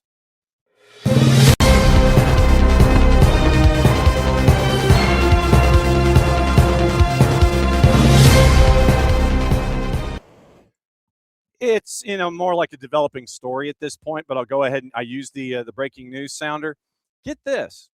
There's a new role for someone named Brad Gazan, club ambassador and sporting advisor. He's going to report directly to Chris Henderson. He's going to join the staff to support in all areas of soccer operations, expanding his role inside community efforts through club-generated content. Sporting responsibilities include working closely with soccer ops, hands-on experience across player recruitment, scouting, data and analytics, and youth development. And he's going to contribute his perspective, learning day-to-day processes. Since he was voted media ambassador, local press 24 and 25, Atlanta United is going to use his previous broadcast experience to become an integral piece of the club's media department. He's going to continue his role in the community, ambassador for the unified team. So on air, off air, team, ambassadors, and stuff. Brad Gazan joining Atlanta United on camera. I imagine that he'll be visiting with me in the Hoff on a fairly consistent basis. That's going to be fun. So Brad's going to learn about stuff, be behind the red light, and he's going to learn stuff behind the scenes when it comes to the team in and of itself. So very, very cool stuff there when it comes to Brad Gazan. A couple of other quick things on the board. Courage have acquired defender Cameron Brooks from Napoli, signing a 2-year deal to the former Texas Longhorn through 27, club option for 28. St. Louis City SC has signed Senegalese defender Mamadou Mbake Fall from Barca. 130 professional appearances, 35 in MLS with LAFC. That's where you might remember him previously. And now you've got him circling his way back from Barcelona. And he is now with St. Louis City SC. And Red Bulls have completed the transfer of Ethan Horvath from Cardiff City on a 1.5-year deal through June of 27 with options for 2 years following. New York has also sent Charlotte 75,026 GAM, 75,027 GAM, and the highest of the Red Bulls' second-round draft picks in the 27 Super Draft for the discovery rights of Ethan Horvath. Dibs! I do not like that rule at all. Hi, we discovered him. What's it worth to you? I mean, seriously. Ethan Horvath, who is what? How old is Ethan now? Where 30-year-old keeper, and Charlotte's got dibs rights.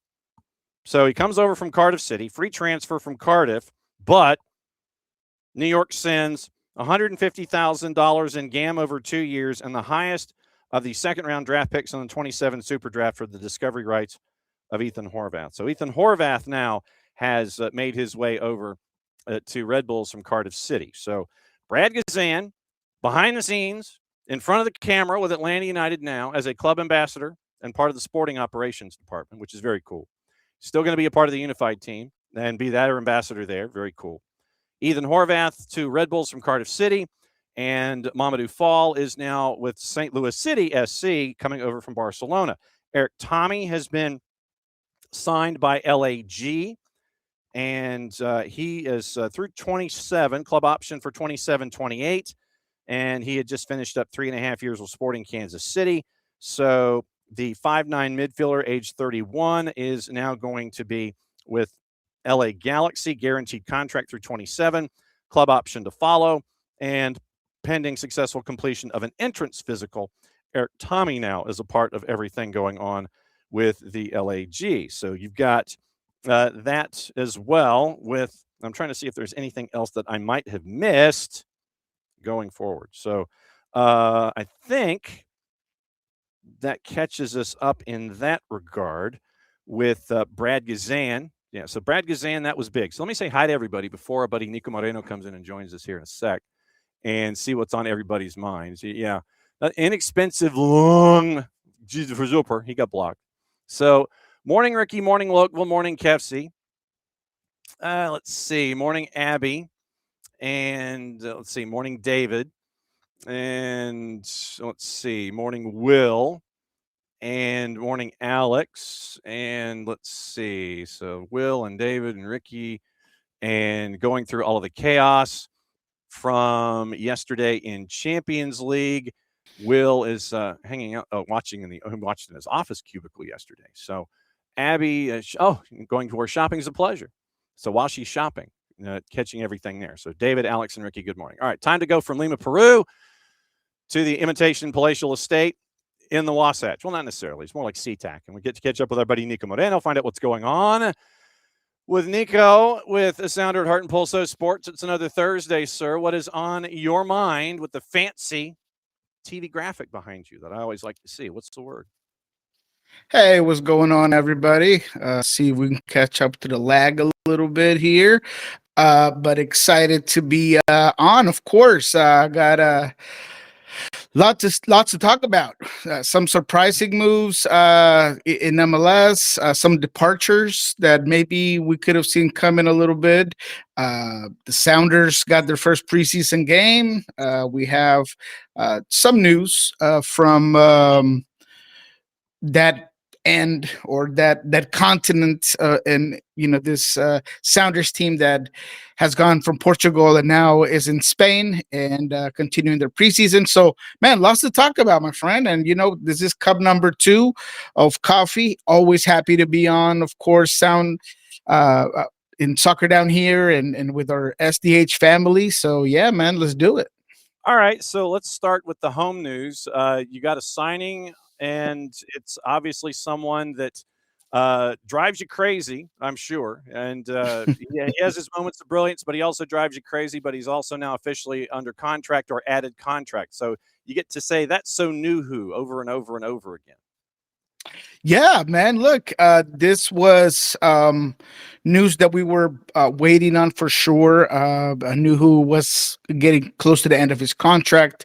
There's no doubt that Nuhu is the type of player that perhaps you can overlook at times, but the reality is that whether you love him or hate him, he is a heavy contributor for the Seattle Sounders. And to be quite honest, most of the fans loves him. I know that there's, some individuals, some circles of fans that maybe they do get way too frustrated. And I mean, you said it, right? I mean, with Nuhu, you have the good and you have the bad, and you got to try to kind of balance it out of exactly what it is that he provides to your team. But this is the situation. As far as I know, as far as I reported, he's getting a 2.5-year deal with an additional season option, additional year option.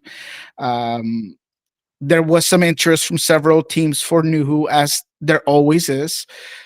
Clearly, nothing interesting enough that the Sounders would feel compelled to move him, and that makes sense. I know that people tend to think that it's a mistake, that you got to move him. And look, I have said it not just in the show, but in several shows, that Nuhu is a player that you always got to watch, because if he's not necessarily on a trading block, they're always answering phone calls for a guy like Nuhu. But the other side of that coin is that if you're willing to part ways with Nuhu, you have to replace his skill set. And I don't know if right now in this team there is a like for like player that can come in and do Nuhu type things, right? Be a lock-on defender, be whether it's a center back or a fullback that can, get back and forth with his sort of dynamism, right? You can say whatever you want on the attacking end and some of the lack of qualities, but I think that Nuhu has grown greatly over the last couple of years, specifically last season.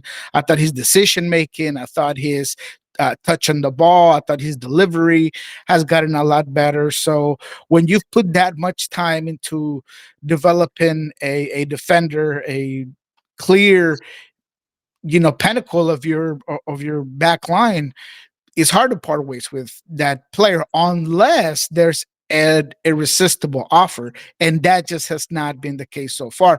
But as I mentioned in my tweet, Lyon was the French team that had been asking for him. Actually, a couple of seasons ago, they asked about him again. There's other teams outside of MLS and within MLS that asked about Nuhu, inquiries, but at the end of the day, he's going to stay a Sounder, and I think it's a sound decision. Again, Nuhu is a player that I value, that I absolutely know and understand that he has moments that perhaps are not at his best, but when you put it into context and through a whole season, I just think his skill set is extremely important for the Sounders, and now they lock him in, and that's not to say that in the future there might not be a suitor that provides you enough that you can move on from him, but until the Sounders don't get a specific price tag that they can move him and replace him, I just think he's going to be here for a while. Well, and at the same time, in these situations where you have an asset, and we will treat them as lines on a business sheet for a second. If you have an asset, it's better to control that asset and be able to sit there and say, well, hey, I like that. I like that, appliance. I like that piece of furniture. I like that big TV. Well, if you want that big TV, what's that big TV worth for you?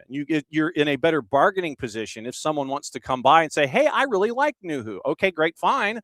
He's with us for a while, but if you really want to add him to your stacks, you've got to come to the table. And it's better to be in that position if you're the front office of any player. Doesn't matter what player we're talking about here, but to be in control of the asset if someone comes knocking on your door, so you can't sit there and just let a player go for free or let the player go at a discounted rate. You're in control of the situation if someone comes knocking.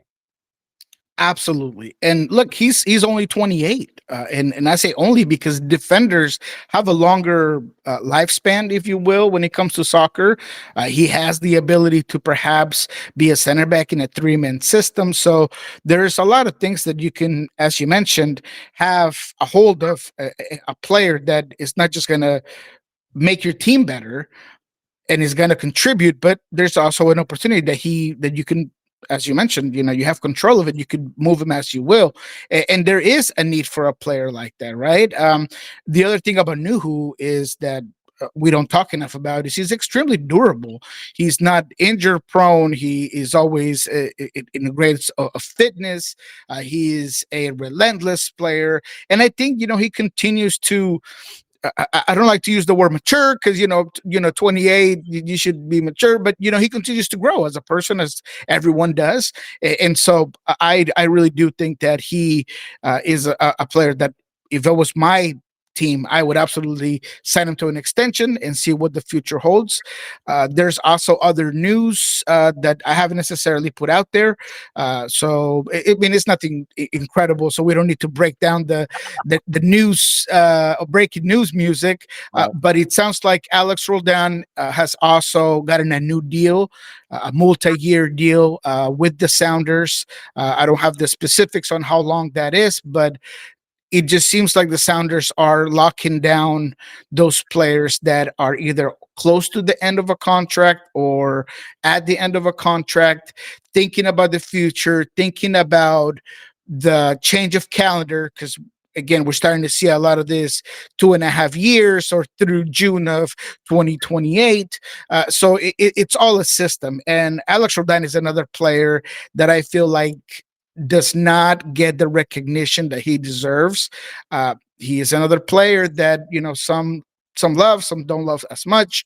I wouldn't say any of them hate him, but I do think that there is a lack of understanding of how good he is as a fullback getting forward. I think his delivery is extremely well. I think that he plays with passion. I think he got a lot of character.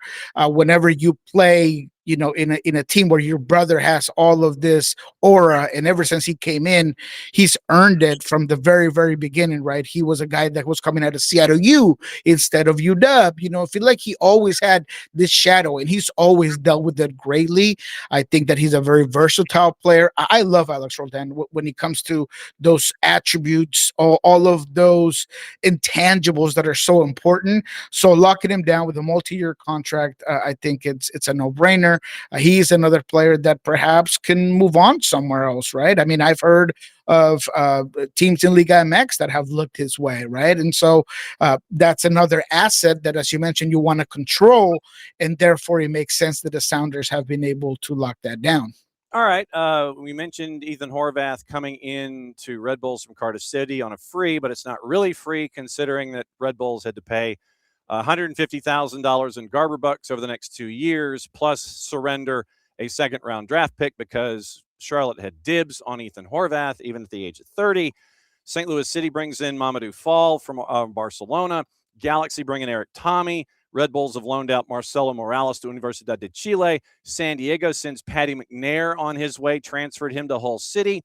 And I thought that this was interesting. RSL has exercised the buyout on Diego Gonçalves. And RSL has basically been using every possible mechanism that is allowed for roster adjustment really this offseason to try to retool everything right now at Rio Tinto, and Diego Gonçalves is the next man out. So RSL is just trying to I'm not going to say they're blowing it up, but RSL is trying to figure out any way possible to clean the slate and make the kitchen as clean as possible to get ready for 26. I found that was interesting. What other moves of those moves do you want to talk about? Anything? Is there anything that I've missed? Where do you want to go next year? Well, let's give the due and deserved importance to what Real Salt Lake is doing. Buying out players, it's something that not enough teams do. It's not easy. You got to take a hit, but you are deciding to, whether it's clean house or build it as from where it is and trying to remodel your roster, or if you're trying to just completely blow it up. So I give them their due credit. I was never a Diogo fan. I thought that he was a decent player, but I thought that and I don't like to focus too much on the DP label, but how much salary you're spending, how much of your resources that you're putting into the specific player for that player to not be consistent. Whenever you have those DP positions. I'm not looking for the big names or all these things. I just want consistency. I want a team that can say, look, this is what my DP provides. And I don't know if RSL really has that, right? I think that the most consistent player, and I've said it time and time again, is Diego Luna. Diego Luna is the guy who runs that team. So if anything, we're going to allocate the money to keep him, because there is a lot of interest in Diego Luna as well. So you got to make sure that you also keep him locked down. But then you got to add players. This team has for a long time really needed a striker. They've added winger depth with the new Colombian prospect.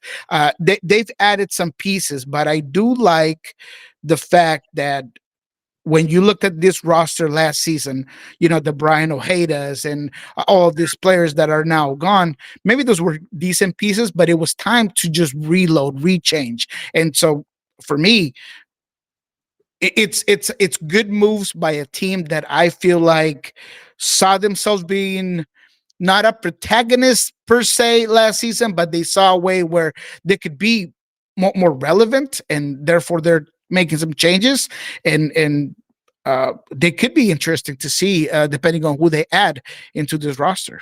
Yeah, no DPs currently for RSL in the DP footprint designation, salary figure, what have you. They've got their 3 U22s, Luna, Marchuk, and Ariatpil, but no DPs right now, and they've got just under $7 million in GAM. I want to stick in California. I think last week we kind of mentioned Joao Klaus as on his way from St. Louis City SC over to LAG. That's now officially official. Price tag was north of $2 million. We thought it was $2 million. It's more like 2.5. And this morning we led with the news coming over from Germany that Timo Werner, according to Florian Plettenberg at Sky Germany, done deal, coming over late February. Timo Werner now gets to be added to San Jose. I know that you can't compare Joao Klaus to Timo Werner, but nevertheless, 2 teams in the state of California making moves, bringing folks in. Klaus to LAG, Timo Werner looks like he's San Jose, and they're supposed to make an announcement in 8 minutes, something cryptic on Twitter, and we'll find out if that's going to be.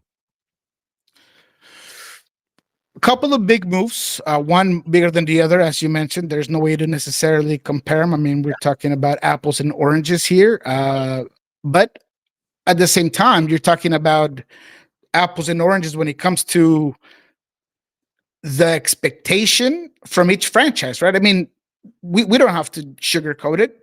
San Jose has been in debt to the league and to their fan base for a very long time. So, Timo Werner coming in is great. This is something that club needed, right?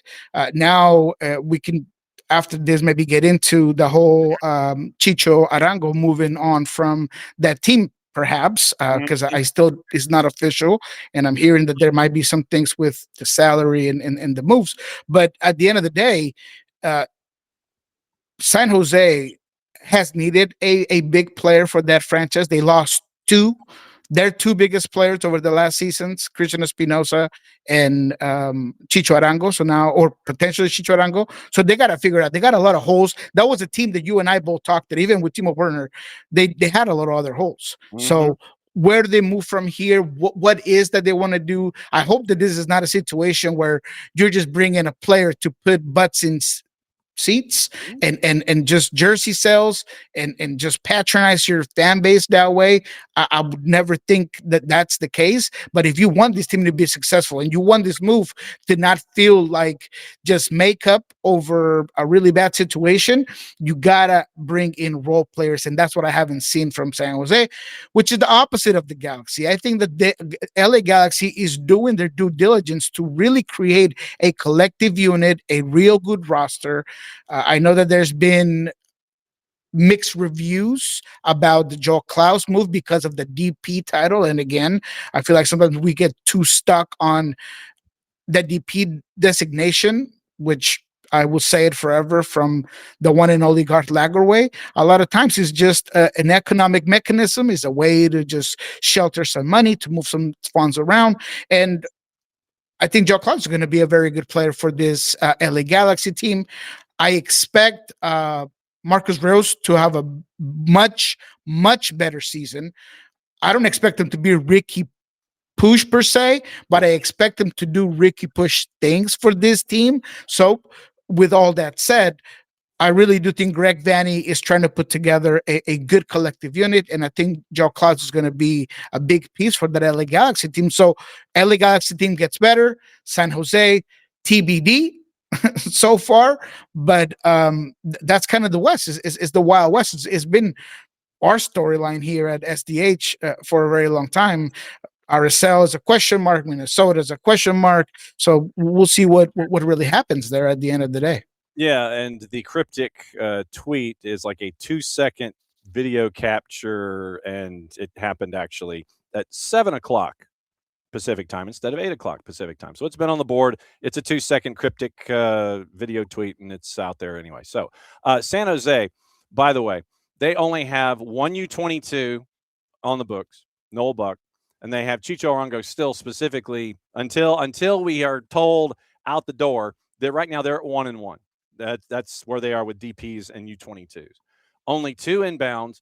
One was a keeper that came in from FC Cincinnati 2. The other is a homegrown.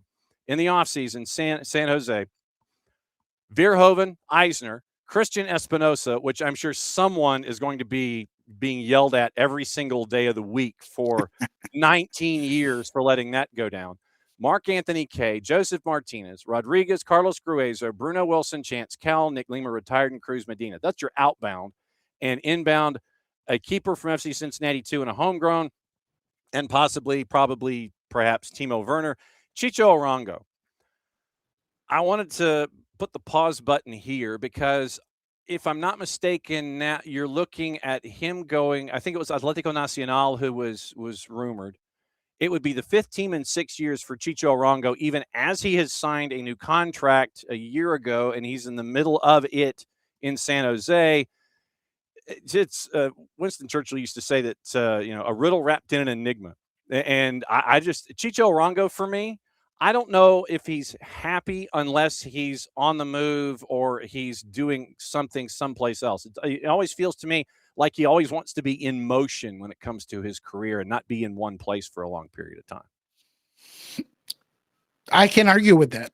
Look, I'm a big Chicho Arango guy. I've talked to him several times on and off the mics. He is a great human being. He's a phenomenal player. I think he's a phenomenal player. I wanted him for Seattle a long time ago. And if you look at his numbers in MLS, they're excellent numbers. Even last year, he had a decent year. It wasn't like that last RSL year, but he had very decent numbers. I think he's a creator. I think he's a great finisher. He's a locker room guy.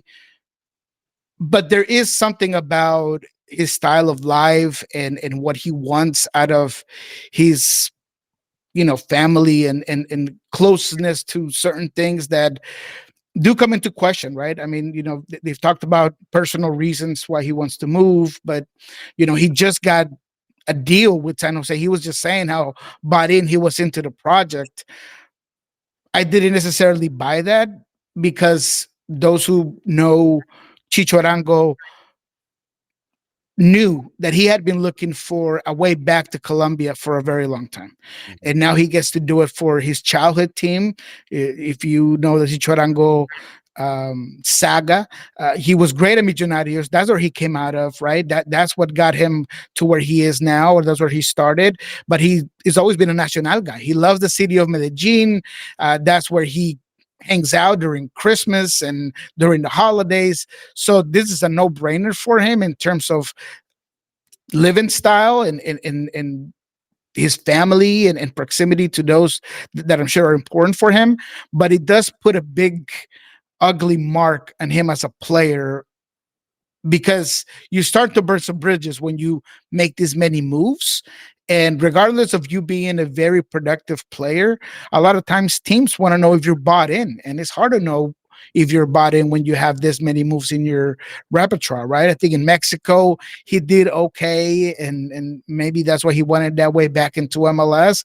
But at the end of the day, I do believe that it is a Chicho Arango issue, and the lack of just wanting to be at one place and stability. So I don't want to crucify him for the decision. I really don't. But I do bring it into question about what it is that he wants out of his career. And now this, the last I heard, and I don't have the numbers in front of me or the report in front of me, but I thought it was a loan that they wanted to do to Nacional. I mean, he's not a cheap player. Nacional, although my childhood team as well, and the best team in Colombia, if you ask me. Obviously biased, I'll say that. And one of the clubs with the biggest pockets, I do think that a move from MLS to Colombia would be hard to come by when it comes to the funds. So there will have to be some creativeness there in order to bring him in. I mean, look what happened to Luis Muriel, to Junior de Barranquilla. It had to be a buyout. It had to be the Orlando had to keep some money. I mean, it's not easy for a Colombian team to bring in a player that has X type of price tag in order to make it make sense down there. Yeah. One other team that I wanted to look at in the West, and then if there's anything else on the board, we will go from there, and it's Austin. Austin bringing in Facundo Torres, dropping 9.5 large to bring him in. Now you got a team in Austin which has like $12 in GAM available now, and you're looking at the 3-and-3 model, 2.5. Technically, it's $2.5 million, but they are by far the worst available Garber bucks this season coming in. You now have as your DPs Uzuni, Brandon Vasquez, Facundo Torres, and now you're hoping that the activity that you had trying to bring folks in to give you offense will help now with Facundo Torres coming back into Major League Soccer that you weren't getting from other places if you pair him with Uzuni and Brandon Vasquez. So Austin is not afraid to spend money, and they're doing it again here this offseason. You can't blame them for bringing in a guy like Facundo Torres. In my opinion, he's a very good player. I think the knock on him, specifically in Orlando, was always maybe his inability to really put the team on his shoulders, the way even a guy like Ojeda did for that team. But I do think he's a good fit for Austin. I really do think that people are estimating his overall potential at his best when he was with Orlando. I think that he fits the system because he's going to be more of a pocket winger for Austin, which allows Gallagher or whoever they decide to push on that side to get some spaces. He is someone that, to me, is going to up your creativeness and your chance creation greatly. He can be a goal scorer. He's someone that is a good finisher and can run late, crash those boxes. So when you kind of coincides with Uzuni and the rest of that front line, hopefully a healthy Brandon Vasquez, that could be a problem of an attack. I really do think that there's a potential for it. The question mark is what form of Facundo Torres do you get? Because there is the other perhaps criticism that I've heard from some coaches and that I've heard from people around that have, been high on Facundo Torres at one point or another, and it's the mental toughness. When things go south, when you're trying to adapt to a new system, a new coach, a new city, how do you perform? How do you get out of those bad moments? And that's kind of what I'm trying to see out of Facundo Torres. How much maturity did he get when he was at Palmeiras? It's not easy. El Brasileirao will make you tough because down there it's either eat or be eaten. And if you're a player, you better perform or get used to the criticism and the yelling and all this, high pressure that there is in Brazil. So for me, I do think that he's a very good player. I think he has high potential, but is TBD again on Austin, depending on what he does. Because I do think that Austin cannot afford another bust when it comes to their DPs. You swung and you missed. You were able to get some money back. Now you're trying to reshape your roster, but you need to make it work. Yep. And you got someone to take Osman Bukari going to Widzew Łódź in the Polish Ekstraklasa, and you also decided that you didn't want to have Yadar Obreon around anymore. So 2 of your forwards out the door. You bring in Facundo Torres for 9.5. Juan David Lodonio, with the details that you were mentioning about Facundo Torres, it looks like there's a possibility that he will be introduced this weekend with the friendly of Messi and friends, and that matchup might be the grand unveiling of Chicho Arango. Loan for a year, club covering the cost, includes a purchase option at the end of the deal. And so, obviously coming in from San Jose. So Juan David Lodonio from 365 Scores says it is a loan for the year, covering the cost, purchase option at the end of the deal. So that's what you're staring at with the possibility of Chicho Arango, and he might be unveiled this weekend. So we'll keep an eye out on that. Yeah, Juan David is a good source. Him and Pipe Sierra are some of the best. And yes, that's basically what I had seen. Now, it's not official necessarily just yet, so we'll see once he gets pushed through. But he's an excellent source. And then again, we're talking about a loan, right? And then what happens if it doesn't work out? That uncertainty and back and forth with Chicho Arango are the things that I question when it comes to his decision making. So we'll see. Again, we don't want to make any conclusions, and I don't want to criticize him too heavily, because he was a desire to play X in X location or X league. I mean, that's his prerogative. But it is at times kind of hard to be confident in a guy that you don't know if he's going to stick around. What other storylines have stuck with you in the week that has been, as we get ready for the week that will be? We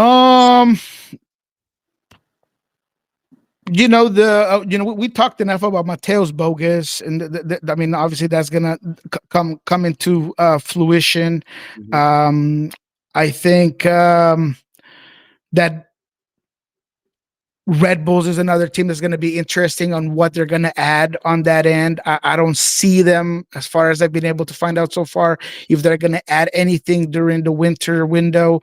It seems like a lot of teams are going to be waiting for the summer to make some big signings. I wonder if San Jose is similar. Are they waiting to fill those DP spots till the summer? That's hard to do with the current roster that you have, because regardless of how naive people might think that the playoff system is, and you can't play with it, right? It's not how you start, it's how you end the season. I really think that you need to stay afloat. You can't just dog it the way the Galaxy did last season, early, in the year, and then there's just no way to dig yourself out of that hole. So how does that really work? It's going to be, very interesting to me. Orlando City is another team that, now sending Alex Freeman out, how they're going to be able to replace him, because that was a superstar for him. And when you get a player like Alex, you have 2 ways to go about it, right? It was clear that he was going to end up in Europe, right? So did you need to sell him now to make sure that you got some money? Yeah, probably. But now you're trying to figure out how you're not going to be on balance on that side. Because he did so many things for you on the attacking and on the overlaps. Defensively, he was a stud. I mean, when it comes to that physical defensive presence, I mean, he just did it all for Orlando City. Orlando has moved some things. They've added some pieces. I think that the hot seat for Oscar Pareja is really going to be there. So, yes, I love the Alex Freeman move, but I do think that Orlando is going to have to figure out how they modify. You ain't kidding, especially when you're dropping $4 million. You get $4 million in the door. What do you do with that $4 million? That's the next big question. All right, what's going on with Sounder at Heart, Pulso Sports? As you're not getting to go to Spain, since you're not getting to go to Portugal, you ain't getting to go to Spain, so you're still kind of looking at things from afar. What's the latest? Yeah, well, we're gonna be getting together tomorrow for our What We Learned This Week with Jeremiah Shannon. You don't want to miss it. Again, we're going to talk about Alex Roldan getting a new deal. We're going to talk about Danny Masovsky, who's also in negotiations to try to get a new deal. We're going to hear about some of the guys that are impressing, according to some sources in Spain. And one of those is Osasuna de Rosario, who, everybody's thinking that Danny, after having a career season, he might have a shoe-in to either accompany Jordan Morris in that attack or maybe be the main nine with Jordan Morris being out wide. I think Osasa de Rosario is turning a lot of heads in this preseason camp in Europe. And so we're going to talk about that. You don't want to miss it. We are also going to be using, perhaps not yet, but Sandra Hart has some really big news there with a studio space that they're working with and that we might be able to do a lot of cool stuff with. So go ahead and check that out. We might be able to use that this week, if not in the future. With Pulso Sports, of course, we're going to be doing a little bit of Spanish coverage. I got some really good interviews in the docket for what's coming up, not just on the MLS side, but also on the World Cup side, covering Colombia, covering USPS national team, Mexico. So it's going to be a lot of diverse information coming from Pulso Sports. And of course, on Monday, we're going to get across with Ari Lillenwall and break down the season that's coming up. Any news that we get from the Sounders on Monday morning. And it is officially official. Timo Werner to San Jose as of the sum total of 6 minutes ago. And a virtual press opportunity with Werner and Bruce Arena is going to be tomorrow morning, 11:30 Eastern, 8:30 a.m. Pacific time. Signed on a permanent transfer contract, DP, through June of 28. Also, as a part of the deal, because of dibs, Red Bull get $50,000 in 2026 GAM from the league. So then you get a quote from Bruce Arena. Then you get the alert about the press conference, the virtual presser, and the 29-year-old. They go into stats, and there's a bunch of paragraphs and things like that for the 5'11" forward. So it is officially official. Timo Werner now with San Jose. As always, my friend, it is great to see you. Great to catch up with you. And we will catch up with you again next week. And I can't wait to find out about the studio space and you doing all things. Maybe they're just going to come there and hang out with you in your studio space. Maybe that's what the secret is. They're just going to come over in there and hang out with you, huh?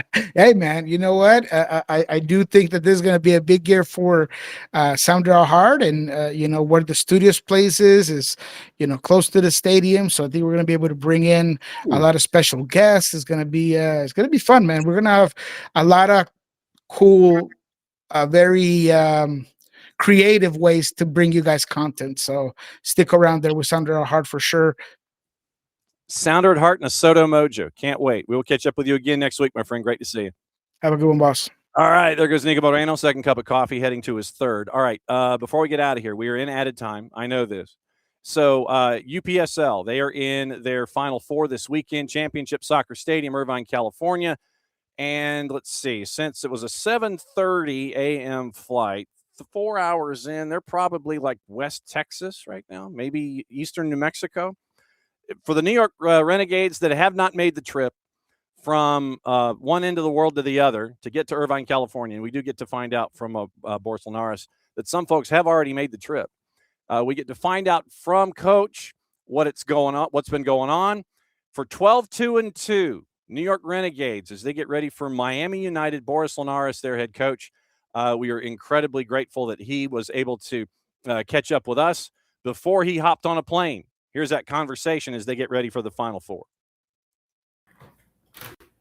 So obviously, first question, Coach, and it's $1 in the jar for me. How does it feel to be in the Final Four heading to Irvine, California? Exciting. That's just the word. The team is pumped. We've worked all season for this moment, and actually we've been working for 4 years in the UPSL to get to this moment. So we're taking it all in, the entire experience. We're, like I said, motivated. We want this one. We've had a very dominant run in the Northeast, and now we just want to cap it off with trying to bring this one home. And if memory serves, it was a 10-match regular season in division and conference and stuff. You win six of the 10 there, and you've just gone on this run ever since. Can you break down what the keys of success have been in this run, or is it just it's like wash, rinse, repeat? We're going to get out of bed, we're going to do our thing, and at the end of it, we're going to do a full 90 minutes. What was the secret? No, I mean, the thing is like I'm learning from past seasons. What it was, because we all also compete into getting ourselves into the U.S. Open Cup. So this year, I mean, we qualified last time around, and we went in this one, and we also qualified. But what happens is it becomes a very extraneous endeavor for a team. So two things we did: we rested up in key moments, and that helped a lot. Also, bringing our star striker up to speed to our way. We had to learn his way, and the team adapted, and he adapted to us, and that helped us a lot, Junior Rosero, because we lost last season. We had a tremendous loss when we lost El Torito, Rances Renau, who had led the UPSL in scoring. So shout out to him. He's unable to still make it for this run. But that's been our thing. The formula has been proper resting. We even the last game of the season, I rested a lot of key players because we were exhausted. It was a long season and a lot of qualifying matches that we had to go through. You had to go through 3 or 4 qualifying matches for the U.S. Open Cup, and it's not easy. So that helped. You look at your scoring, and it's been brought to you, I guess, by the number 4. I guess the stat is you hit 4, then you're going to be getting the Duke at the end of 90 minutes. You mentioned getting everyone on the same page where Junior is concerned, and I know that you have athletes that are coming at it from a bunch of different ways. You have, if I'm correct, you have Colombian influence, you have Ecuadorian influence, you have Guatemalan influence, you've got Salvadoran influence. How do you combine all of that to where they're all on the same page? Because I imagine that they're coming at it from different angles and different ideas. How do you get that Central American and the CONCACAF/CONMEBOL mix? How do you mesh it together so you end up with this great recipe that you've got so far? How difficult is it?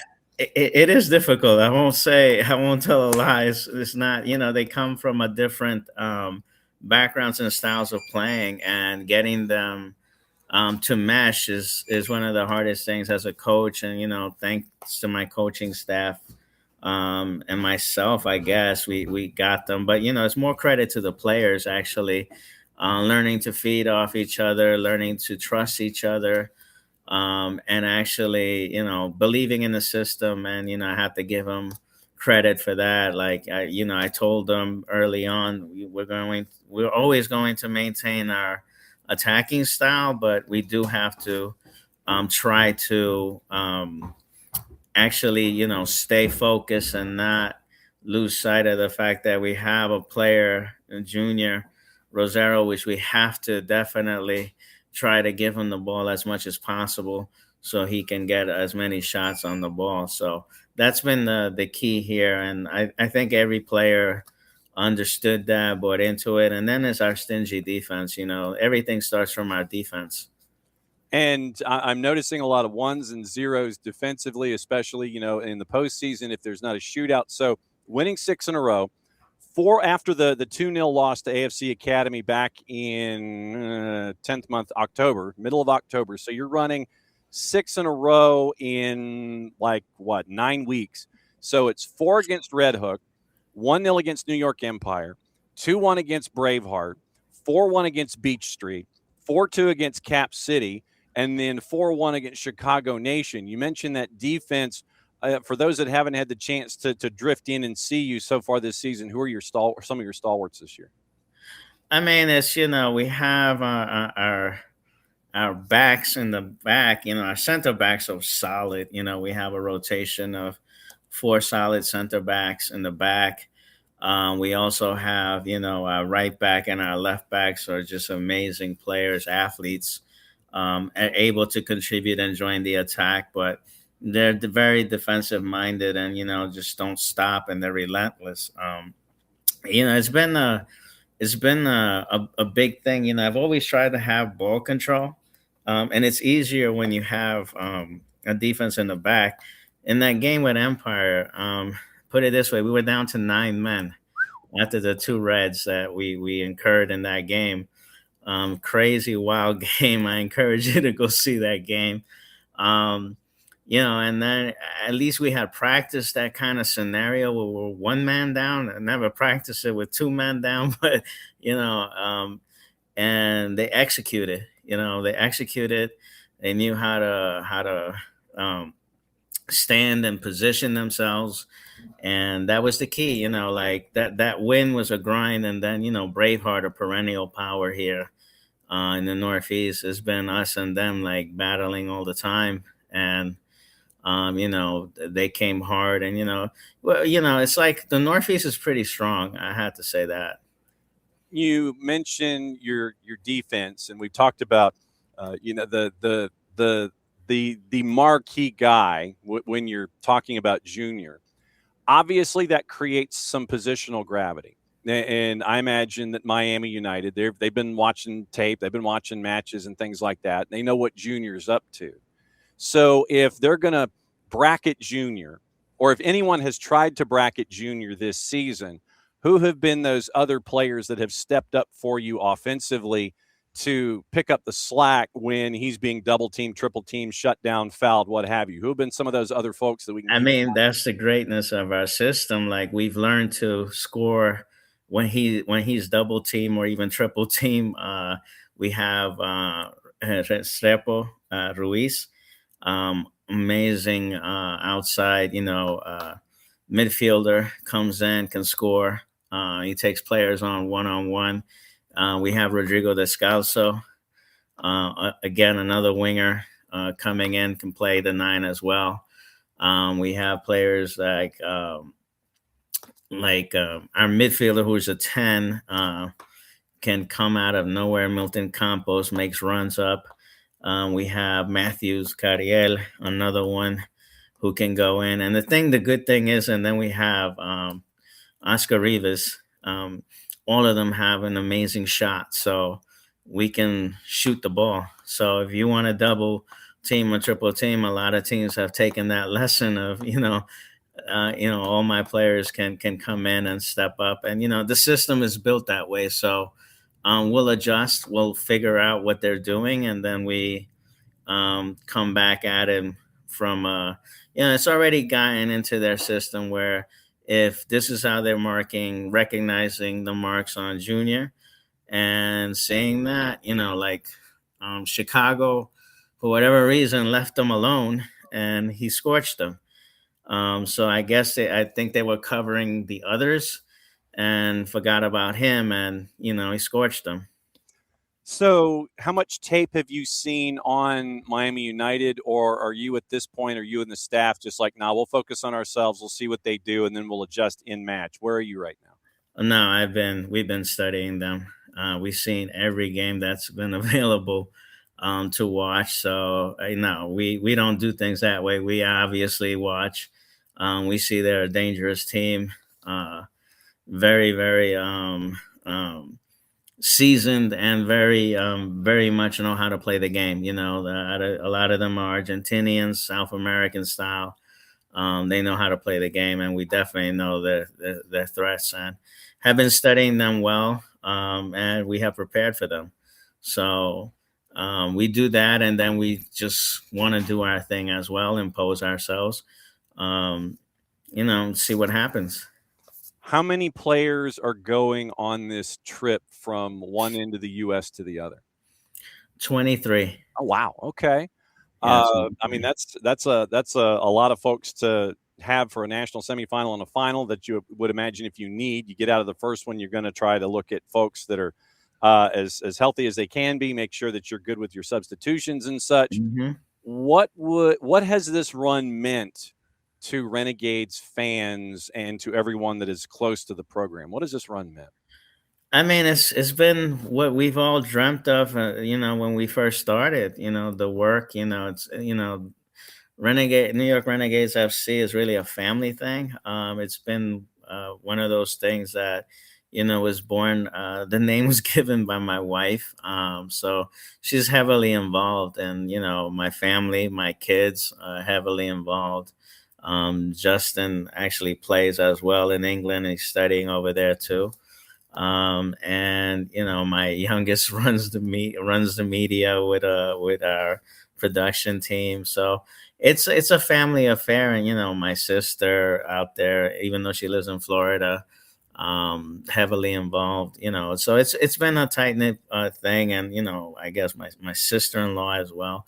So the organization is ran that way, and then my coaches. I have amazing coaches, assistant coaches, and such, and the academy, and we've all worked to this end, to get us there, But again, it's always the players, like buying into the system, getting them to believe in themselves, and really pushing for this. Those who have been with us, like Johannes Alexander, since the beginning and formation of the team, Matthews Carriel. We have a lot of guys who've been here since the beginning of the birth of Renegades.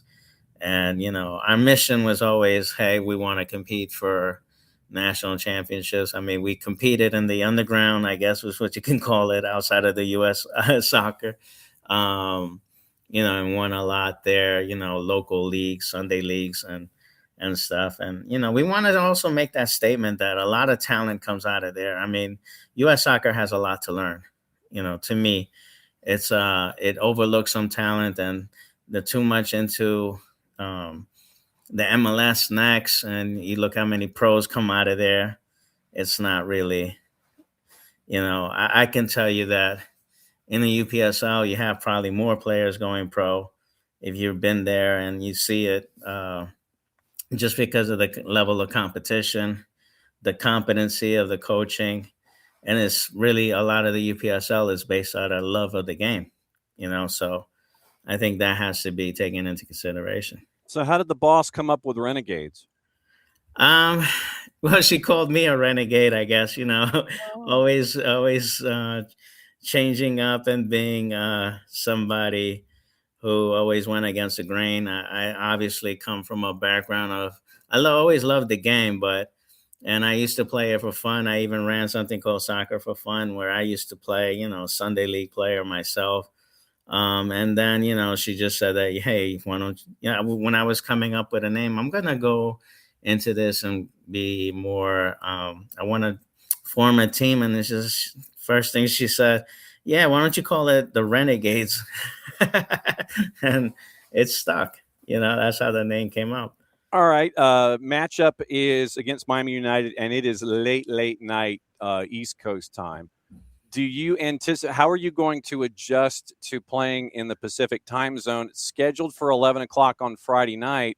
I mean, that's nap time. That is, that's time to hit the sack and, hit the alarm, set the alarm for like 9:30. How are you going to adjust to that late night kickoff?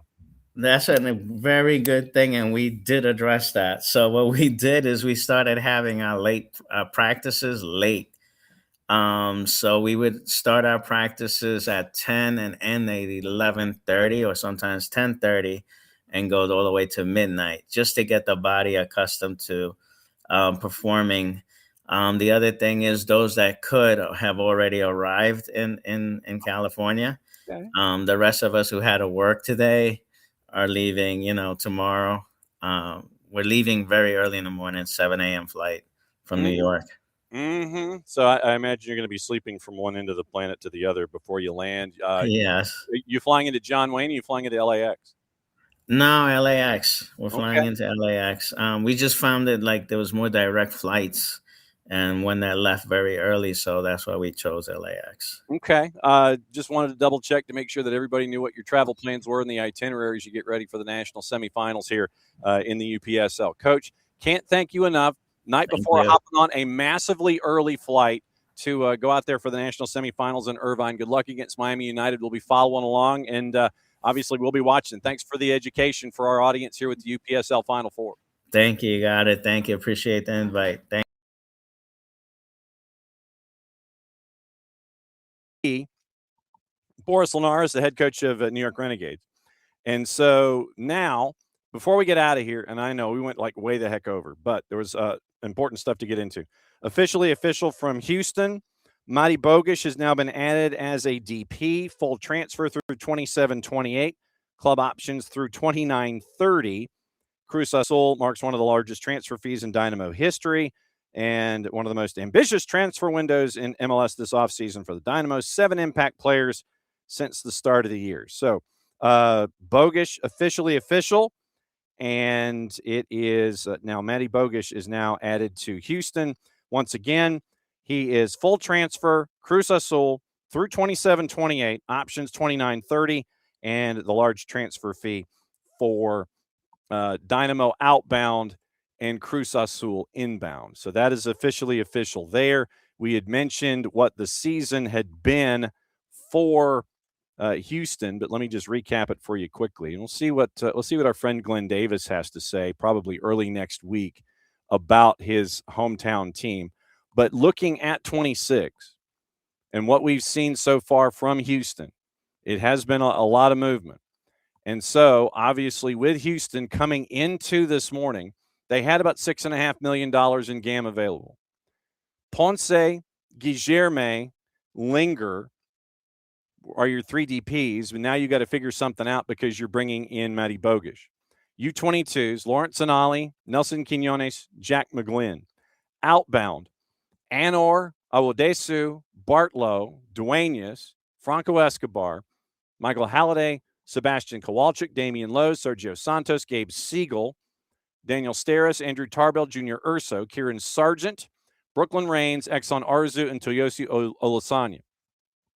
In Logan Urban, keeper from NC State. In Reese Miller, defender, Virginia. Vela Sarsfield, midfielder, Agustin Buzat. Lucas Halter, defender from Botafogo. Santos, midfielder, Guilherme. Ache, Nick Marcanic, Franco Negri, and now Mati Bogish. But now you got to figure out once again what you're going to do with your DP slots because you're right now at 4 DPs, and that's not going to work. Also on the board this morning from U.S. Soccer itself, Crystal Dunn announces her retirement from professional soccer. Once again, Crystal Dunn is retiring, 12-year international career, 2008 FIFA U17 Women's World Cup, 2010 Women's World Cup U20s, 2012 U20 Women's World Cup. And so Crystal Dunn retiring today from professional soccer. 160 caps, 25 goals. Crystal Dunn retiring at the age of 32. So those are the notes there with Crystal Dunn, with Mati Bogish, and all points in between. So, yeah, nothing going on today as we end up going past 11:30. So tomorrow we're going to get you ready for Atlanta United and Lexington SC. Remember, kickoff, 1 o'clock, airtime 12:45, atlutd.com/live with Mike and Jason. We're going to have Greenville Triumph. We're going to catch up with their busy offseason. New head coach on the books. We're going to catch up with them and find out what's going on in Greenville. Then, like I said, we're going to get you ready for what happens with Atlanta United. We're going to preview that. We're going to get you out of what happened with the Europa League today, all the matches at 3 o'clock, all the things. So thanks to Boris Linares at New York with New York Renegades and the UPSL. Thanks to the UPSL. Thanks to Nino. Thanks to Nico. Thanks to the Champions League for all the chaos. And thanks to all of y'all for hanging out with us and going extra long this morning because there was a lot to talk about. So for everybody here at SDH, once again, be safe, stay warm. Tomorrow morning, 9:05, 21 and a half hours from now, we're going to break it all down for you one more time, get you ready for a weekend where you're really going to have to stay indoors and keep an eye out for the snow that's coming allegedly here in the footprint. So for everybody here at SDH, I'm just John. Thanks for stopping by for an extra long show because there was a lot to get into. Much plot, y'all. Play it safe. We'll catch up with you again 21 and a half hours from now.